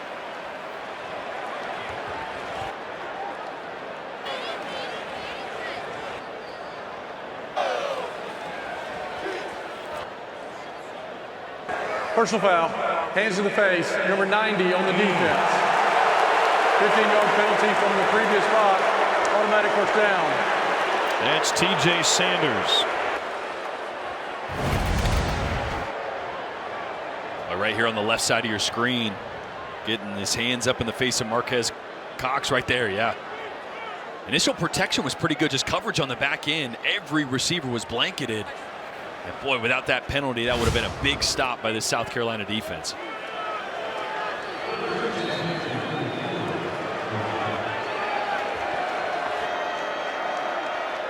Kentucky's first down of the game came via penalty. And now here one in the second half. And nothing doing with that run game. Pickup of only 3 for Ray Davis. Another stop by Debo Williams. So what do you see when you watch Ray Davis over the last few games? Well, just a little bit of hesitancy. If you saw right there, he kind of side skipped a little bit before he got going downhill. Now, it's not all on Ray Davis, right? When there's not an initial hole there, it's tough to get ahead of steam and get going downfield. As you see, Mark Stoops probably saying something pretty similar there. Not much to work with, but only 167 yards on 20 carries over the previous 3 games after a sensational start to the year.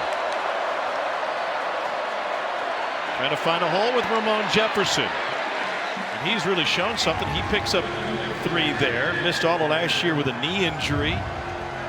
Coming in 5th among Division I rushers in terms of the active career rush list. A little more of that burst, right? There's a suddenness to Jefferson's game, which is why I think Liam Cohen has wanted to see a little bit more of him.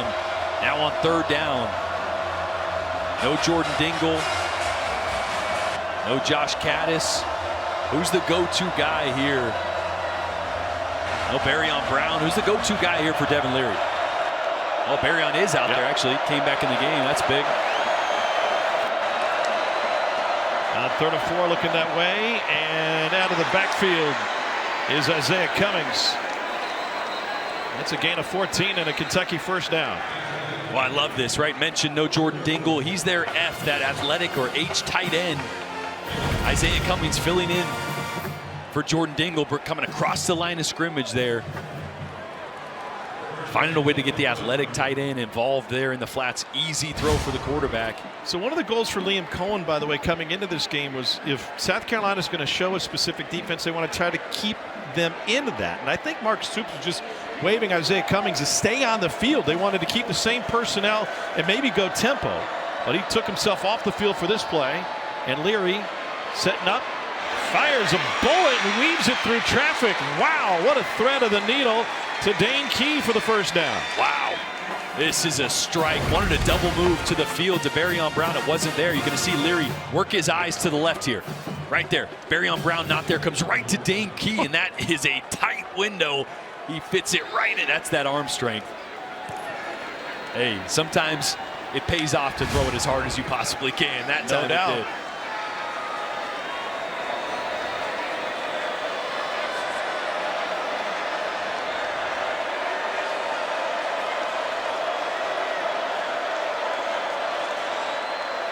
Here's Davis. Good burst there, and Davis with a spin. A first down and plenty more. 6 more, in fact. Touchdown on a 31-yard run. And that is the Ray Davis that Liam Cohen has been waiting to see again. Bursting through the first level, getting on his safety, and watch the spin move. Gets through the first and second level, then whoop, see ya. That is the guy that Ray Davis was for the whole first half of the season and his entire career. That is his 17th touchdown of the season, 12th rushing. Among the best in the country. Rayner adds the extra point. Put him in the spin cycle.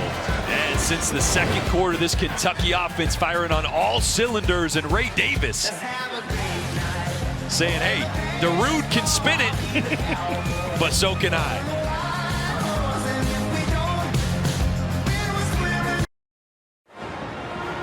A 9-play, 92-yard drive for Kentucky. Took 5:20 off the clock. Longest touchdown drive of the season. And good to see number 1 cash it in.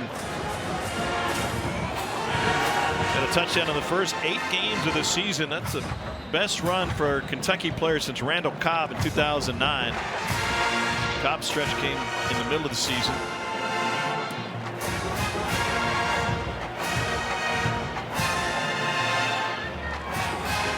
Kentucky with its first lead of the game.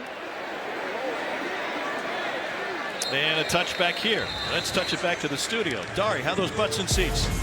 Well, you know, the butts are good. We're having a little meeting about our show that's coming up a little later. We're also going to update you what's going on in Florida And Missouri, a fun third quarter so far. Trevor Etienne on a 37-yard pass from Graham Mertz. Nice put the Gators ahead, but just moments ago, Brady Cook makes his way to the end zone. Mizzou back on top. Back and forth there in Como, guys. Brady Cook doing his best Brad Smith impersonation. Not exactly known for his running, but Spencer Rattler ran it well in the first quarter tonight. They went with Lenore Sellers again, and hands off to Marion Brown for a gain of 1. Yeah, Dow Loggins, offensive coordinator for South Carolina, just trying to find something that sticks right now. Last 4 possessions for South Carolina, just 1 first down, 13 plays, 21 yards. Been tough sledding here since the first quarter. They're going to stick with Sellers with Rattler behind him in the pistol.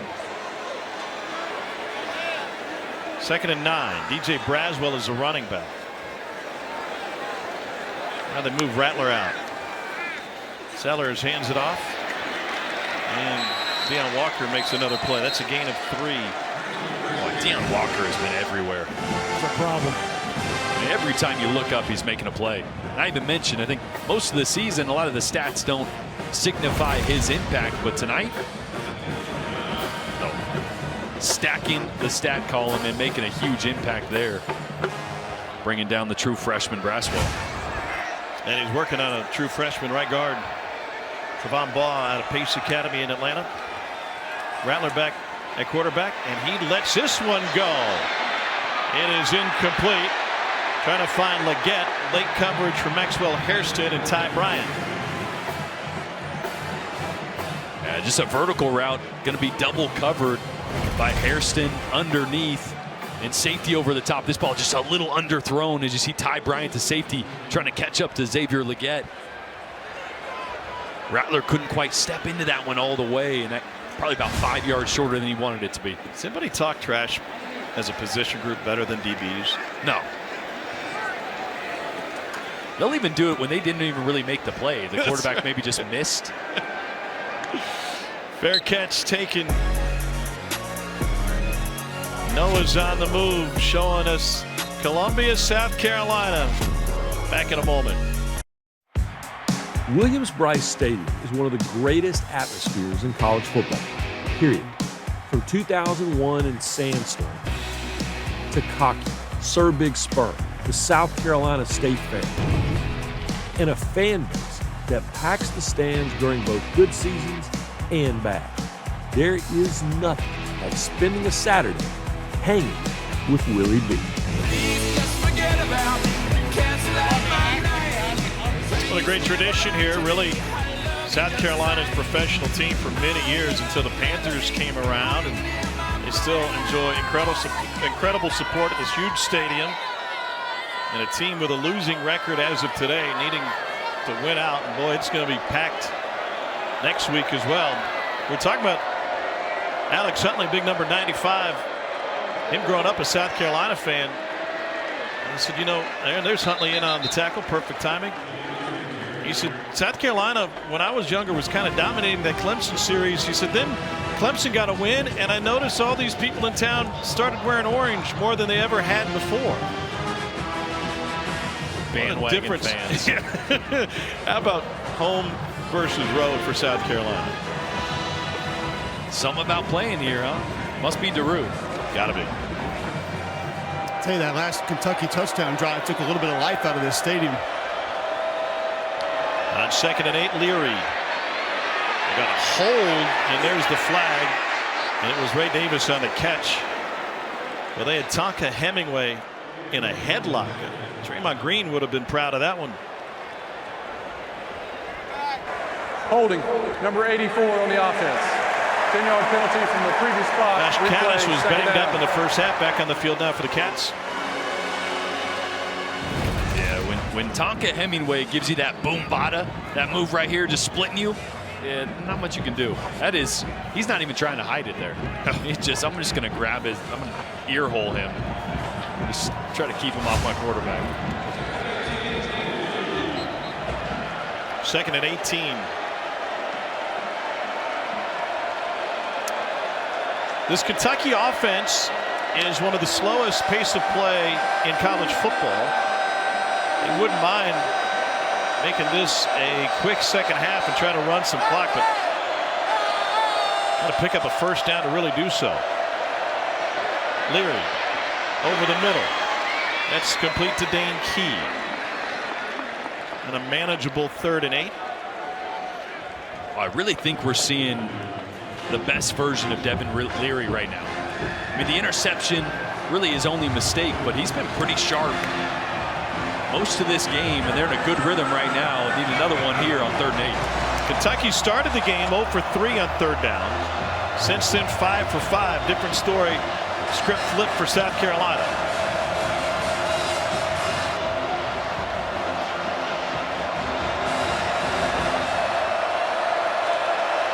Play clock is at 4. Get it off at 1. Or did they? We got flags.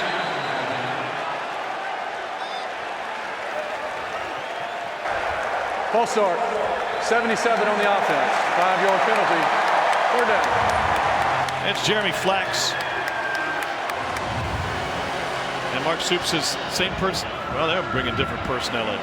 Yeah, center Eli Cox was trying to change protection here at the last minute. Watch him pointing. Devin Leary sent in motion. He's going to point, change protection right here. Then he's going to clap. Doesn't hear the clap. The rest of the offensive line does. That's what happens on 3rd down. South Carolina will stack that line of scrimmage, trying to get in the perfect protection, and hurt him on that play.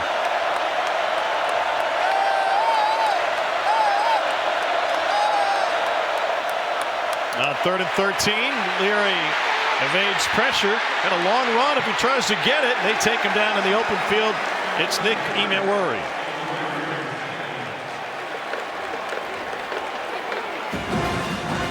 That'll end the Cats' 3rd down run. So from a center standpoint, it feels like breaking the huddle late, getting to the line late, really puts pressure on Eli Cox in addition to what South Carolina's doing. Absolutely. Right, you mentioned how slow their pace is, and a lot of that is because they hold the huddle so long.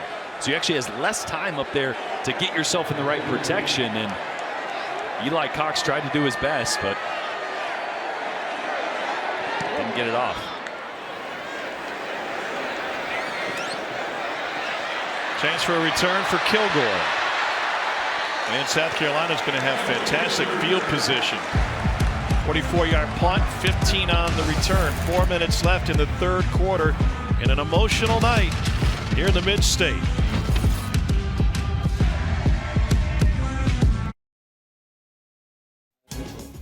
Dory and OK in studio. It's our road to the championship presented by Mercedes-Benz.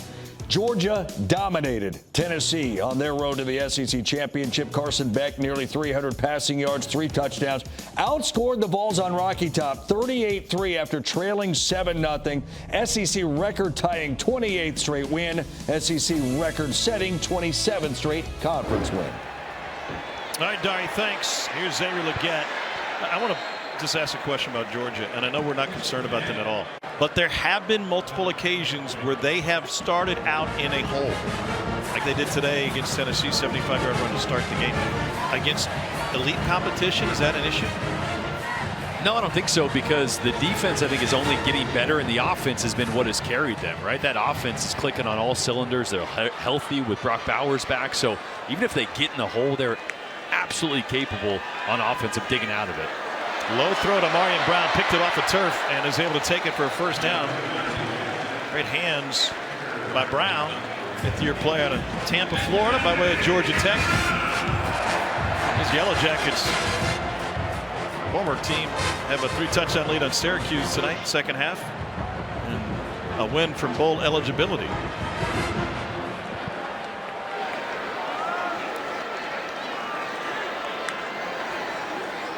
Here's Anderson. And Anderson straight ahead, and he picks up the first down.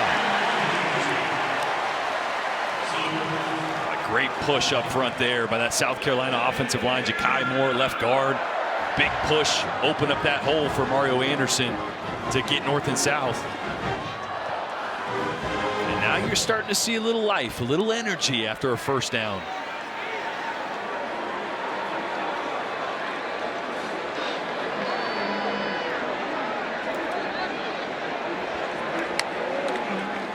Here's Anderson again, hesitated and ran right into the waiting arms. Big number 0, Deion Walker.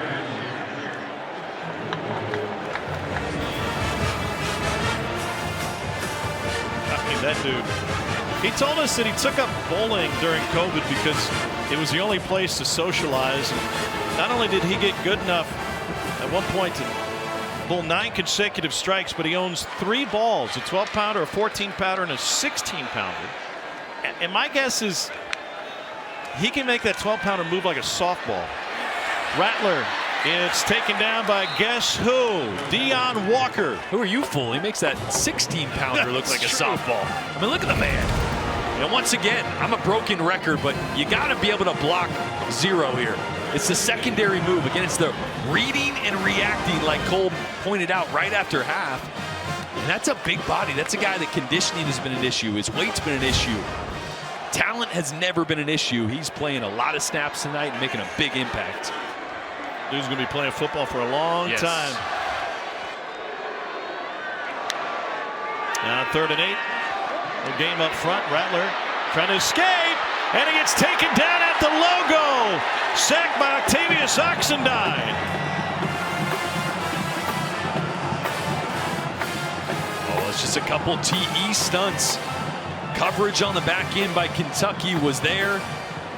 Rattler tried to buy some time and just wasn't able to, as you see the ends coming around, pressuring up the middle, caused Rattler to scramble. And Oxendine right there to clean it up. In on his 2nd sack of the season. Gamecocks with another fail on 3rd down. 0 for the last 7 on 3rd down, a 4th 3 and outs now. False start on the offense. All 11 players were not set prior to the snap. 4th down. Tack on a few more, 4th and forever now with Kai Kroger out in the field.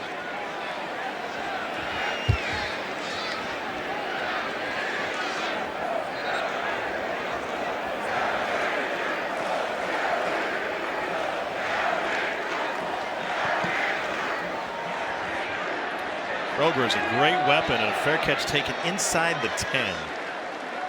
20 seconds left in the quarter. Let's get it to Laura Rutledge and our friends at Academy Sports and Outdoors. Wherever fun happens, Academy Sports and Outdoors is there. We had some special guests this morning at our production meeting. Special thanks to Cole's aunt and uncle, Aunt Lori from Ridgeway, South Carolina, letting us know exactly what we do right and wrong in our broadcasts. You behaved yourself? I didn't say that. Don't forget crazy Uncle John. Yeah, Uncle John.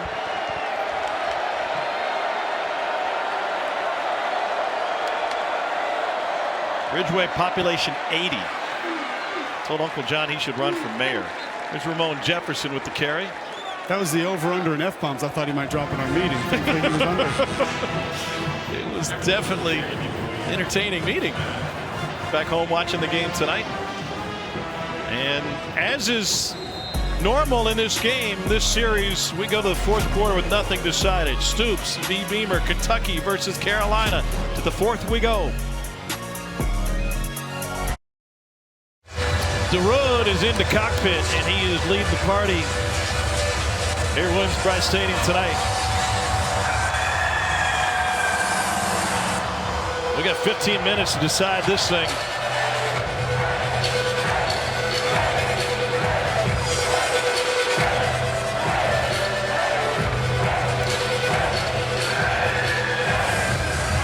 Kentucky looking at a 2nd and 4.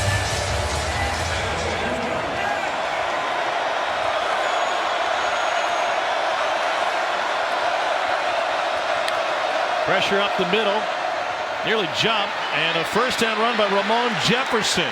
Well, he is making up for lost time in a hurry after a knee injury cost him last season. Oh, and Jeremy Flack's right tackle pulling around from this right side. Watch the block up inside on Debo Williams there, clearing the way for Jefferson.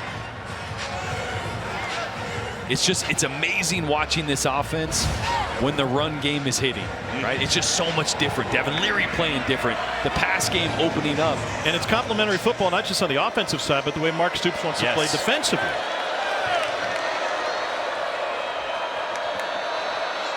Here's Ray Davis back in the game. Got to fight through that first tackle, picks up 2. By the way, we want to send our thoughts and prayers out to our buddy Freddie Maggard, former Kentucky football player, dealing with some health issues, and made that public this week. Such a key part of their coverage with Kentucky Sports Radio and beloved by the Kentucky fan base. Well, he's watching the game and covering it tonight. He's one of the best when it comes to the knowledge and history of Kentucky football, and obviously we're all thinking about you, praying for you, Freddie.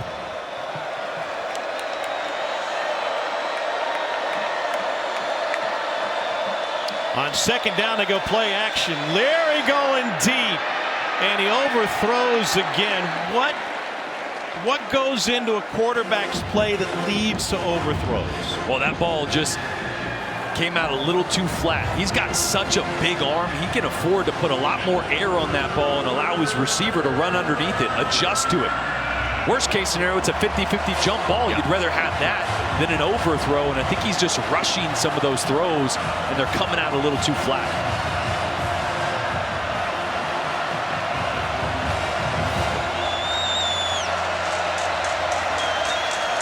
See if South Carolina dials up some pressure. They're showing man coverage across the board. Timeout taken by Kentucky. Kentucky, they're first. And we will join them. Key third down coming up for the Cats.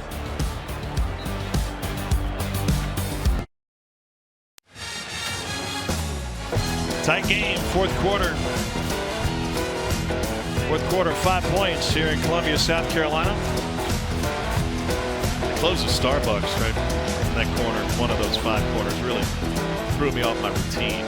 Yeah, what'd you do? Stayed at Halls later. 3rd and 8. It's called compromise. We all make sacrifices in life. Well, this is a big one for Kentucky and a South Carolina team that needs to win tonight and then again next week to make it to a bowl. Before the timeout, South Carolina showed a 5-man pressure with man coverage. See if they go back to that or they change it up. A couple of drops from this wide receiver core tonight, especially early on. The stagnant first quarter for this team. Safety blitz coming. And that one just wide. One on the same page is Tavion Robinson.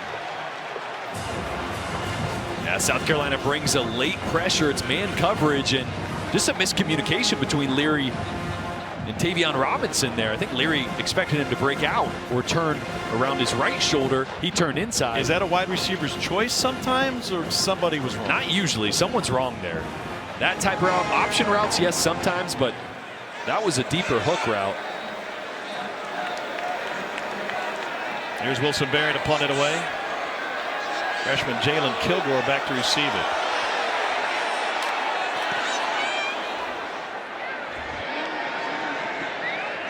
And a fair catch taken at the 26, and may have gotten kick catch interference afterwards, but there is no flag on the play. We move on. Let's take a look at tonight's high-speed play brought to you by T-Mobile 5G home internet. Well, at some point, someone's got to figure out how to block Deion Walker. No one's figured it out tonight. He's been all over the place in the run, but most impressive getting after Spencer Rattler. He's been all over the place, came into the game with 26 quarterback pressures, best on the team for Kentucky, and he's added to that a few times tonight. Tonight, 2 tackles for loss and a sack. And he's playing loose. He's having fun, huh? Mm-hmm. I'd have fun if people couldn't block me either. That'd be pretty fun to play like that. Play action. Rattler flagged down, likely be holding. Rattler took a big hit on the sideline there too. See him grimacing a little bit. David Rayner is the one that delivered the hit. Holding, number 53 on the offense. 10-yard penalty from the previous spot. Replay, first down. Again, when you move the pocket like this, really easy for O-linemen to get their hands on the outside as defenders try to run away. That's what you saw there, and there's the big hit on Rattler. He's taken a few of those. Yeah, he has. Trevon Ribka, number 90, was the one that drew the flag on the holding. Backwards pass to Amarian Brown.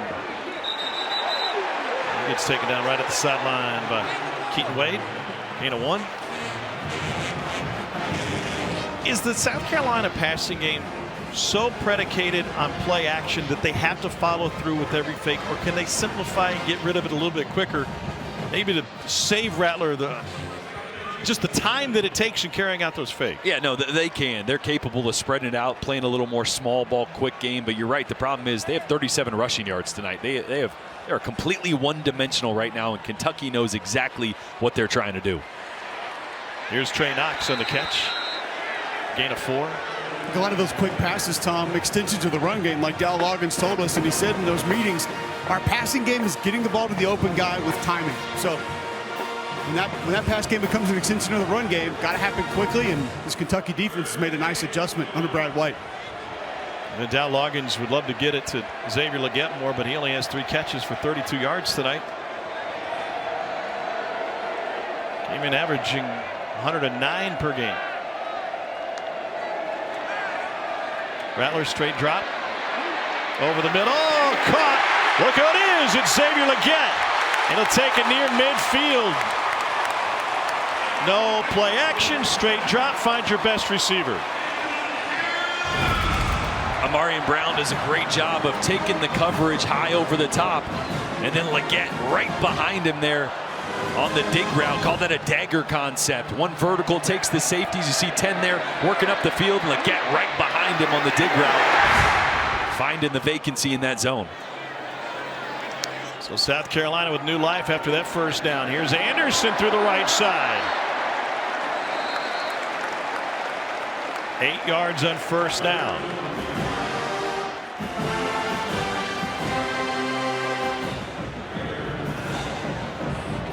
Anderson averaging just a hair over 2 yards a carry tonight. Came in averaging 6 yards a rush. That's called the Deion Walker effect.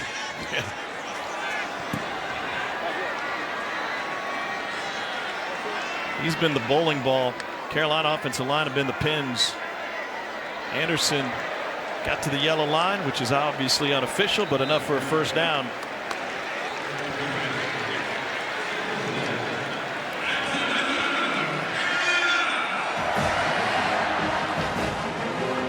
Another fresh set of downs for the Gamecocks. Anderson's got to come out. They don't have any depth behind him. They'll bring in DJ Braswell, freshman running back, and Walker getting a breather for the Cats.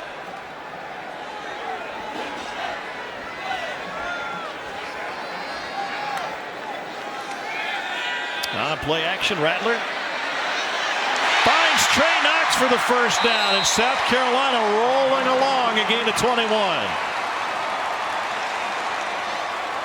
That's a great route by Trey Knox. Cole mentioned was a receiver at Arkansas, changed to tight end. Little double move corner route. You see Rattler with his eyes downfield holding the safety and then getting back outside to Trey Knox on the double move. 7th play of this drive. Started 56 yards ago.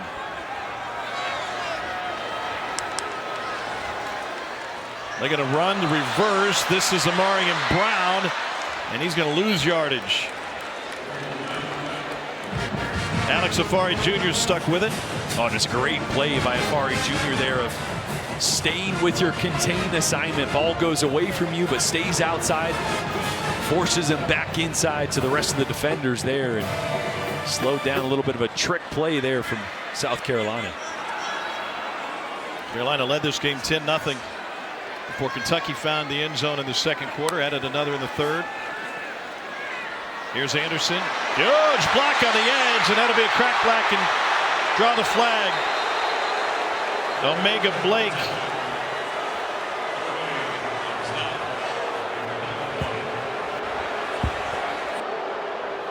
What do you think of the flag? Well, he doesn't hit the back of him, Illegal blindside block, number 89. But it was a blindside. 15-yard penalty from the previous spot. Replay, second down. So initially thought it might be a block in the back. Actually gets the front side of him here. Omega Blake, you're going to see him peel back. But these are the type of plays they're trying to get out of the game. The blind sides. This is how some injuries occur if you hit a guy up high, not paying attention right there. It wasn't vicious, but by the rule of the law, that's something they're trying to get out of the game. They want you to get in front of them and shield them off, not make contact. Simple player safety rule, and what a swing that is. It leaves Carolina with a 2nd and 26 now.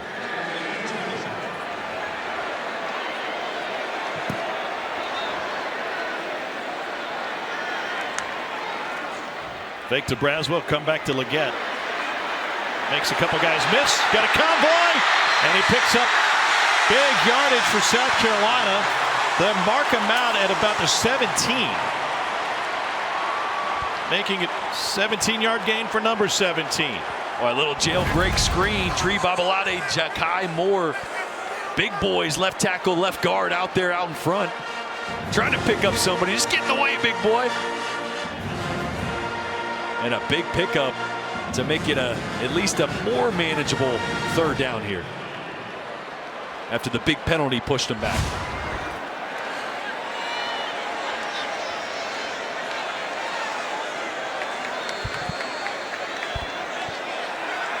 Blake Lock late. Rattler wanted to change it. Here comes pressure.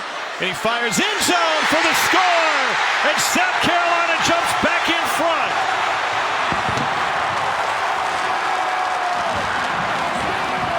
Second touchdown of the night for Xavier Leggett.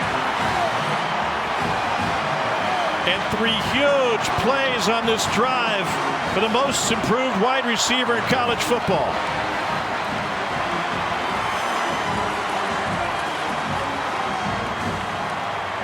This play was made by the true freshman, DJ Braswell. Huge pickup on the blitz. And what an answer by South Carolina and Spencer Rattler. They overcame the 2nd and 26. They converted a 3rd and 15. Leggett will get the headlines, but Braswell doing the dirty work. Yeah, and forced into a roll. He may not be ready yet. May not be ready for yet, but De'Aaron Jackson blitzing here, 23 with a huge pickup. And Rattler with traffic all around him. Finds his main man for the answer and the go-ahead.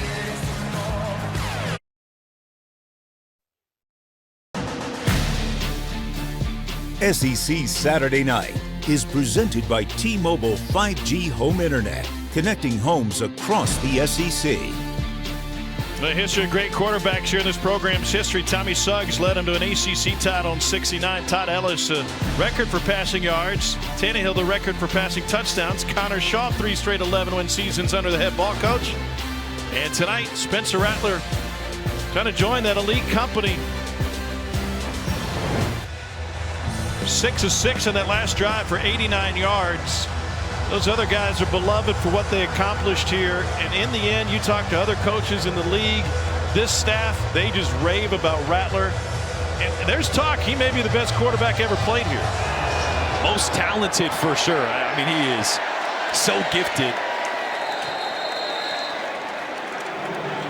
And if they can close this one out, maybe get a big one next week, get him back to a bowl, that kind of builds that legacy for him. And let's think about when things really turned around for him. Before the Tennessee game last year, they simplified the offense. They cut the playbook down from like 90 plays to about 60.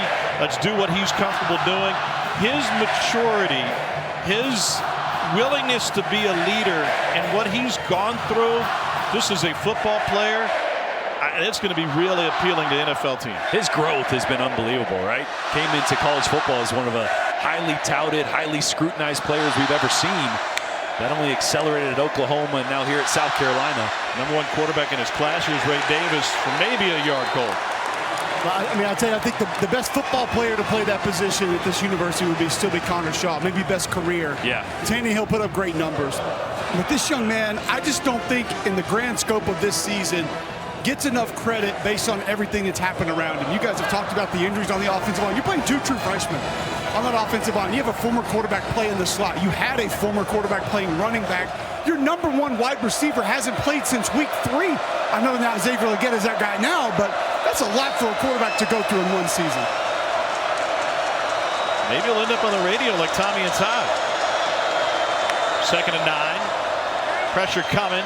Leary got rid of it. An immediate stop to bring up a huge 3rd down with South Carolina leading by 3. And Emmanwori with the great open field tackle. He had the big interception earlier in the end zone in the first half. And now the play of the game so far, this 3rd down right here as Kentucky tries to quiet this crowd and rebuttal the touchdown from South Carolina.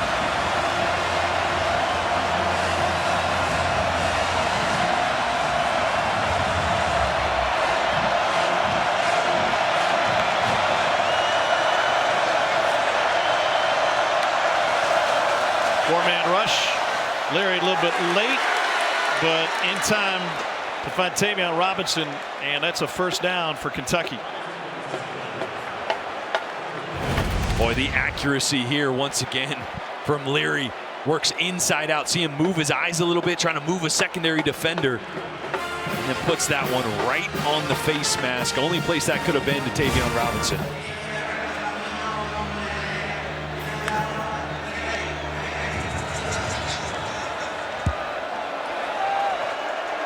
Leary's picked up the pace in the 2nd half. They're going to run a reverse. This is Tavion Robinson again. Good moves before he gets shoved by Emmanwori and company. 2nd and about 5 coming up. Given what we've seen from Kentucky tonight, what is their offense best at right now? Well, those intermediate throws is where Devin Leary has excelled tonight. It's been the deep shots that have been just off. But you feel like Liam Cohen's going to dip into that well one more time. You got to keep calling it, you right? have to. His quarterback is capable, and they've gotten behind South Carolina coverage a couple times tonight, getting a lot of man coverage on this drive. They're going to have an opportunity to take a shot if they want it. Intermediate again, right to midfield. Dane Key with the grab. Local product, grew up a Kentucky fan right there in Lexington out of Frederick Douglass High School.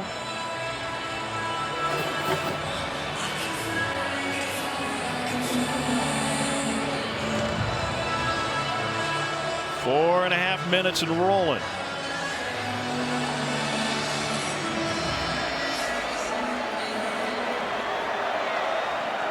Kentucky's got a strong kicking game behind the leg of Alex Rayner. If they have to settle for 3. Leary feels the pressure. Backpedaling, fires incomplete. Davis had a step on Debo Williams. Yeah, a little pressure from the outside coming from the left to Devin Leary here. Cox tries to get back out and get to it as late as he can, but pushed Leary out of the pocket. Did the best he could, just get rid of the ball. This is where you don't want to abandon the run, right? I mean, 4 minutes left. You got plenty of time. Just need to at least get yourself in field goal range.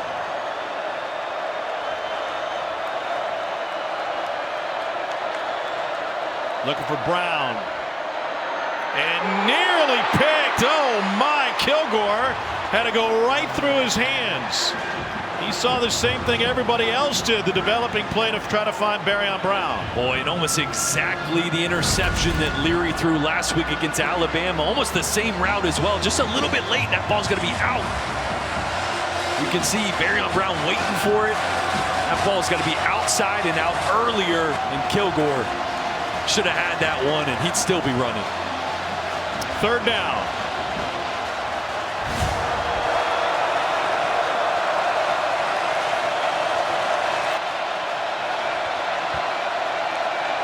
Linebacker blitz picked up. Leary going deep. Hand fighting downfield. No flag and incomplete for Brown. He was trying to stave off the defender closest to him, Kilgore. Boy, a lot of contact and hand fighting going on the outside. Trying to take a shot to Barrion Brown. A lot of contact there. Really both ways. So they're going let that for it on play. 4th down. 4th and 10. 4 minutes to play. They're 1 of 8 on 4th down this season.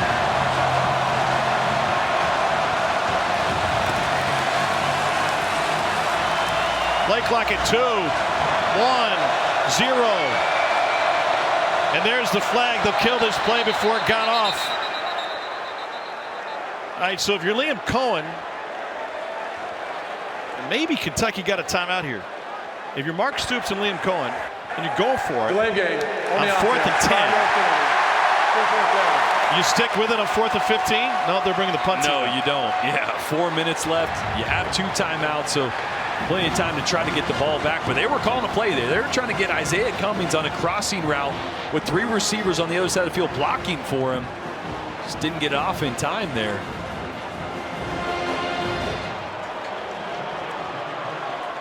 Boy, that was a roll of the dice, huh? 4th and 10? I thought surely they were just going to take the delay of game on purpose. Not on accident there. Yeah, not on accident.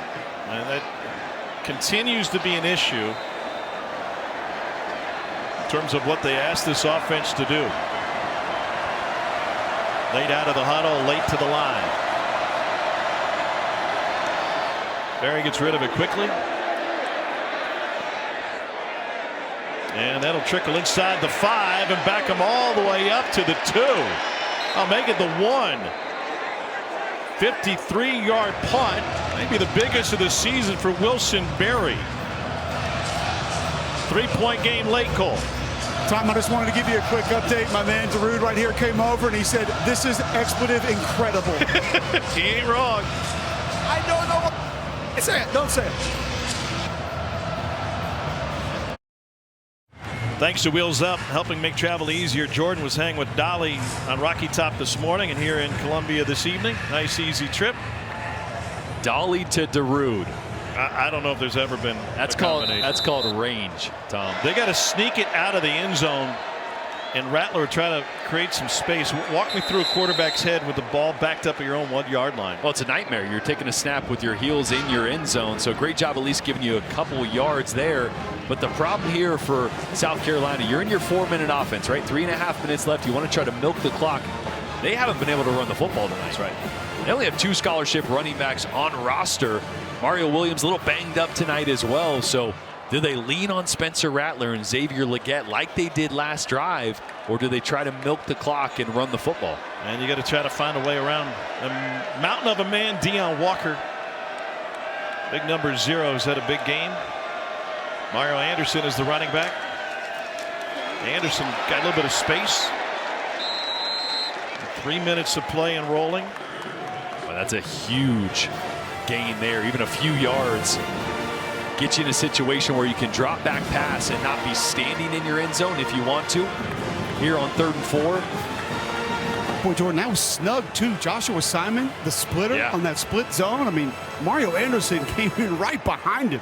Not much room. 3rd and 4. Knox is the tight end on the left side. They're going to roll the pocket for Rattler. In the end zone, gets rid of it, incomplete. Trying to get it to Nick Harbor. And how about the decision to go for it on 4th down? And it cost themselves a chance with the false start. And now they'll get it back after this stop. Yeah, it paid off. But here's the tough part. When you got Deion Walker on the other side and you haven't been able to protect and drop back, you go to sprint out, but when you do that, you limit the quarterback's options. You only have 2 options, and if they're covered, you got no choice there. So tough situation for Dow Loggins, the offensive coordinator, backed up. Great job by Kentucky of flipping field position and giving themselves the ball back here. Ty Kroger's first punt of the night was not a great one. He's recovered nicely since then.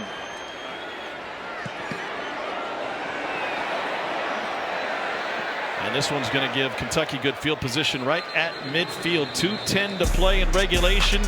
South Carolina leading Kentucky by 3.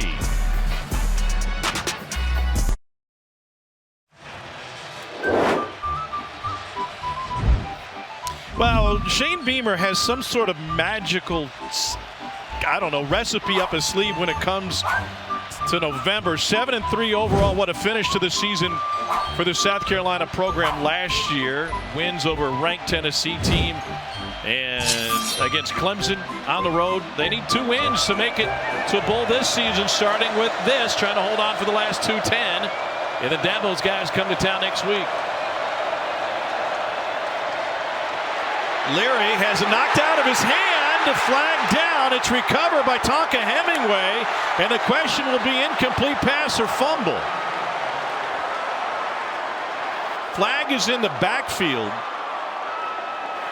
which could be anything in this scenario.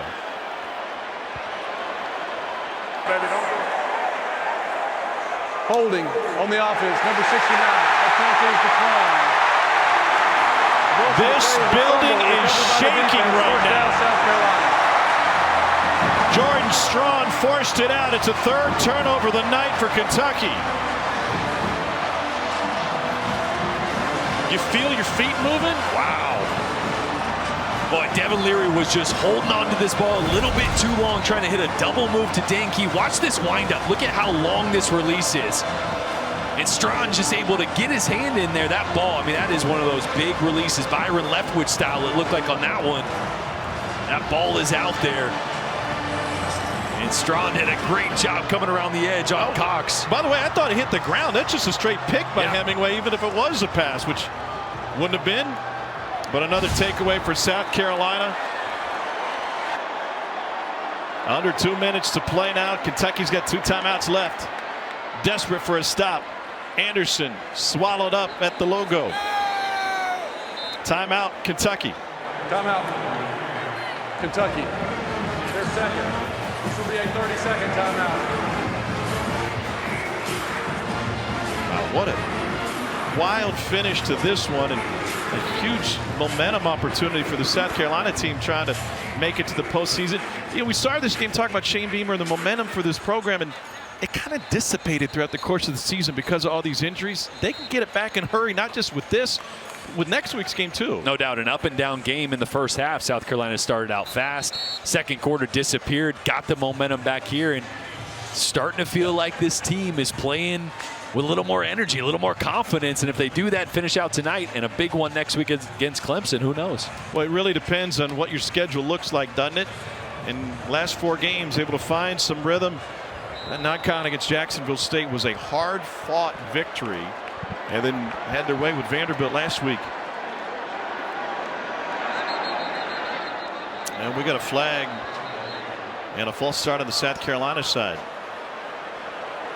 All right, you look ahead if Kentucky can get a stop here. False start on the offense. Oh, they'll still have time. Not all 11 players they have time. Prior to the they got a quarterback with a big arm and a very talented wide receiver. The game clock to 1 minute and it 55 feels seconds. like, not to get too far ahead of ourselves, but Kentucky as an offense is better when they run with tempo. Yes, absolutely. Simplify things so the 2 minute is somewhere where Devin Leary can make some big time throws. But again, they got plenty of time with a couple stops to get the ball back. And again, just a field goal they need. That's right. Don't need a deep Hail Mary or anything if they do get the ball back, and a stop here on 2nd and 3rd.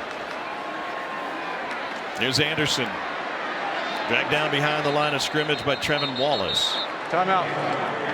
Kentucky. Their 3rd and final timeout of the half. 3rd and 16. This will be a 30-second timeout. So next play will be about 5 seconds, right? You hope every average plays around 6 seconds. That gets you down to 1:45, and clock would tick down all the way down to just over a minute when South Carolina would have to punt the ball. So Kentucky's got an opportunity to get the ball back with plenty of time here to work. No timeouts, but 2 minute drill is in play to see if Kentucky can stop them here on 3rd, get it back, and get themselves in a field goal situation to try to tie the game. Now, you would assume that those deep ball opportunities that Kentucky had throughout this game won't be there in a prevent defense for South Carolina. But Leary's ability to put a little something on that ball and pick up a couple first downs would have them right where they need to be. That's probably what he's done best tonight, right? The intermediate throws, minus the 1 interception. He's been pretty on. So all starts right here in 3rd long. This Kentucky defense needs to get a stop, and the clock will tick all the way down to just above 1 minute before a punt if they do. Here's Leggett. It's taken down inbounds. So As you said, 46 was on the clock when the play ended. We'll have about a minute when they get it back after the punt.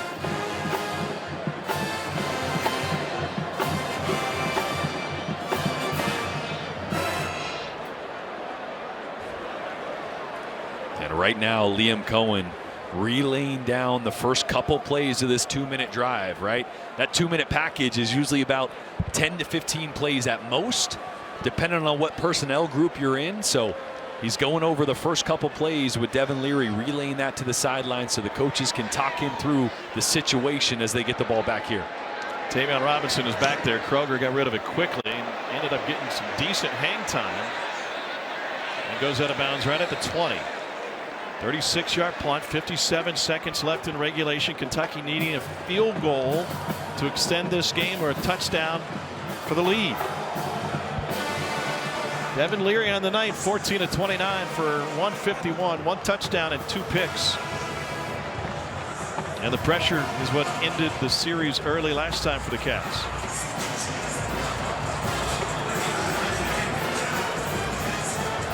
And Dane Key's been his go-to guy. The tall receiver, 6'3", matchup problem at the bottom of your screen here.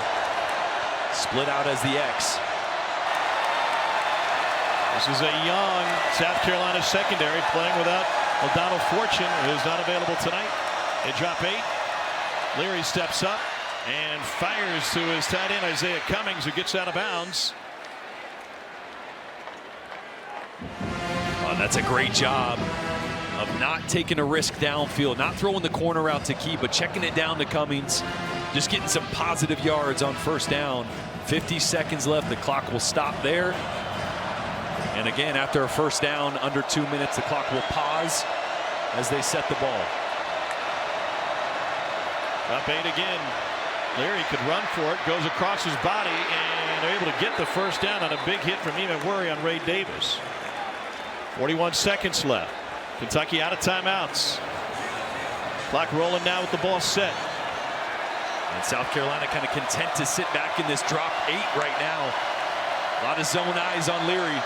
Leary down the sideline, nearly picked again. Marcellus Dial with the coverage and DQ Smith helping out over the top. Well, you want to talk about zone eyes. You see Barryon Brown not even expecting the ball. Marcel Dial all over it, eyes on the ball the entire way, and then Brown tries to play defense at the last second there. Not sure what Barryon was doing. 2-minute drill. Ball can go anywhere. You got to be ready. Leary can certainly fit it through a tight window. Might be his only choice here with 28 seconds left. A little confusion here getting lined up.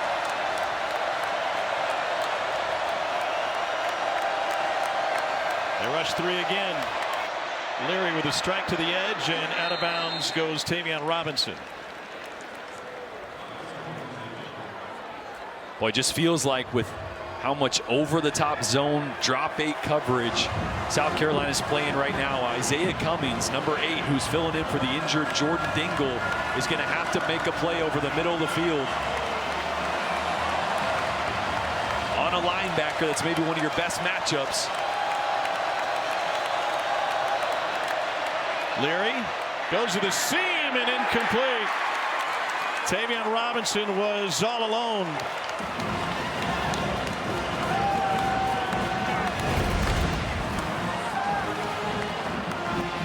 Boy, yeah, a little hand on that one there. Not sure who that was jumping up. There's one fingertip. 4th down. Here's the game for Kentucky.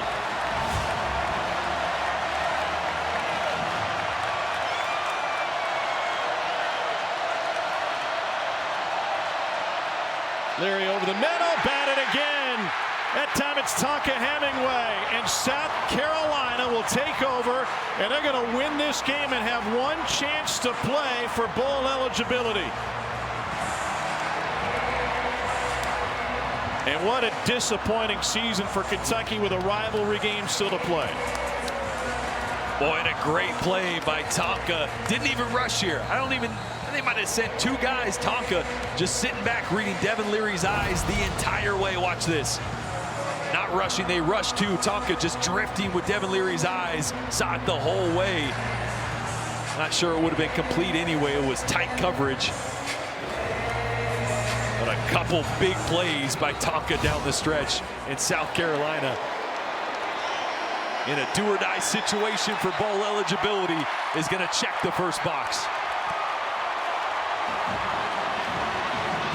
A few extracurriculars after the final snap, but Shane Beamer's November magic continues.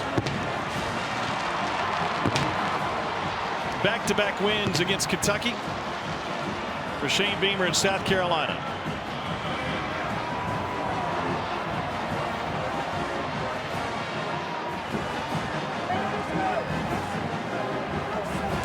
Before handshakes, Beamer's got to clean some things up there at midfield as he looks for Stoops.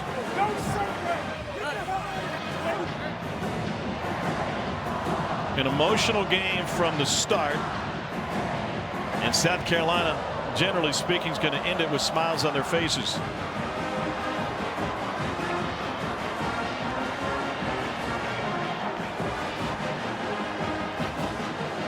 Well, this South Carolina defense, a bunch of dudes making plays in a family win for South Carolina, just getting their hand on the ball. And a few batted balls tonight. That one, the biggest of them all by Tonka Hemingway. But the coverage on the back end, sticking to Kentucky receivers that entire drive. Wow, what a win for South Carolina and Shane Beamer. When we were walking into the stadium this morning, Hunter Beamer saw Cole, yelled, "Hey, Uncle Cole." Gave him a hug, and Cole said maybe we'll see it post-game. He will. He's with Hunter and Shane. Get nephew in here. Get him in here. There he is. Coach, you talked about your team having to fight back, battle back from adversity. Big players make big plays in big games. Spencer Rattler, 6 for 6. Xavier Legette, 3 catches, a touchdown pass on that drive to go up. Huge. It was ugly for a lot of the game. Obviously, offensively, that's a good defense, but at the end of the day, our defense played their butts off. They've been criticized all year. I mean, what a game they played. And then at the end of the night, as ugly as it was, your 2 best players on offense, Spencer Rattler and Xavier Legette, make a big-time play right there. You were visibly frustrated telling us stories about the amount of, you went 13 quarters without getting a turnover. That was the difference in the game tonight. Huge. And it was extra effort. I mean, Nick made a heck of a play down there. Jalen Kilgore's effort over there. Pass rush. What an awesome performance by our defense, but man, our whole team. I mean, we were sitting there 2-6, Cole, and everybody had us counted out, including him, probably, yeah. But nobody ever can question the fight of this team and the culture in this program. That's a big-time freaking performance right here, and thanks to our fans also. I got one more for you, Coach. I just want your reaction to this. It's Clemson week, and you need one more to be bowl eligible. We need to play a lot better on offense. It's what you want. They got a great team. They had a heck of a win today. They're playing their best ball right now. They got to come into this stadium next Saturday night. It's going to be a rocking environment, but if we don't play better up front on the offense, it's going to be hard, because that's a pretty freaking salty defense we got coming in here next week too. Thank you, Coach. Congrats. Thank you, guys. Shane Beamer in South Carolina with his family waiting. The huge win. Spencer Rattler, another big game. The defense coming through time after time tonight, forcing 3 Kentucky turnovers and then a turnover on downs to close the game. You know, so much in college football is based on perception and how a fan base feels about the program. Let's just suspend Kentucky's discussion right now, because that's the other side of the coin. But for South Carolina and Shane Beamer, they have a chance to go into the biggest game of the year with an opportunity to achieve a goal. And despite all the injuries they've been through, things are moving in the right direction for this team. Resilience and leadership, and I think you saw that from this entire team. The leadership from guys like Spencer Rattler and Xavier Legette down the stretch. And I know Coach Beamer's being a coach there. He's saying, hey, we didn't play great on offense, we can play better, but hey, when Spencer's playing like that and when Xavier Legette makes plays like that down the stretch, you always have a chance. Defense was the key tonight. They were able to stymie that Kentucky offense, get the takeaways when they needed them, and now 1 win away from the postseason. This was hard-fought battle on both sides with a lot of emotion, and Carolina comes out on top. 17-14. That's a story from Columbia. Let's get you to the studio. Here's Dari. All right, Tom, guys, thank you all very much. And, yeah, great performance. Defense stood up, got the turnovers it needed. And South Carolina, after losing 7 of 8 against Kentucky, has now beaten them in back-to-back seasons. Kentucky, meanwhile, after the 4-0 start, has lost 5 of their last 6. So that slide kind of continues. But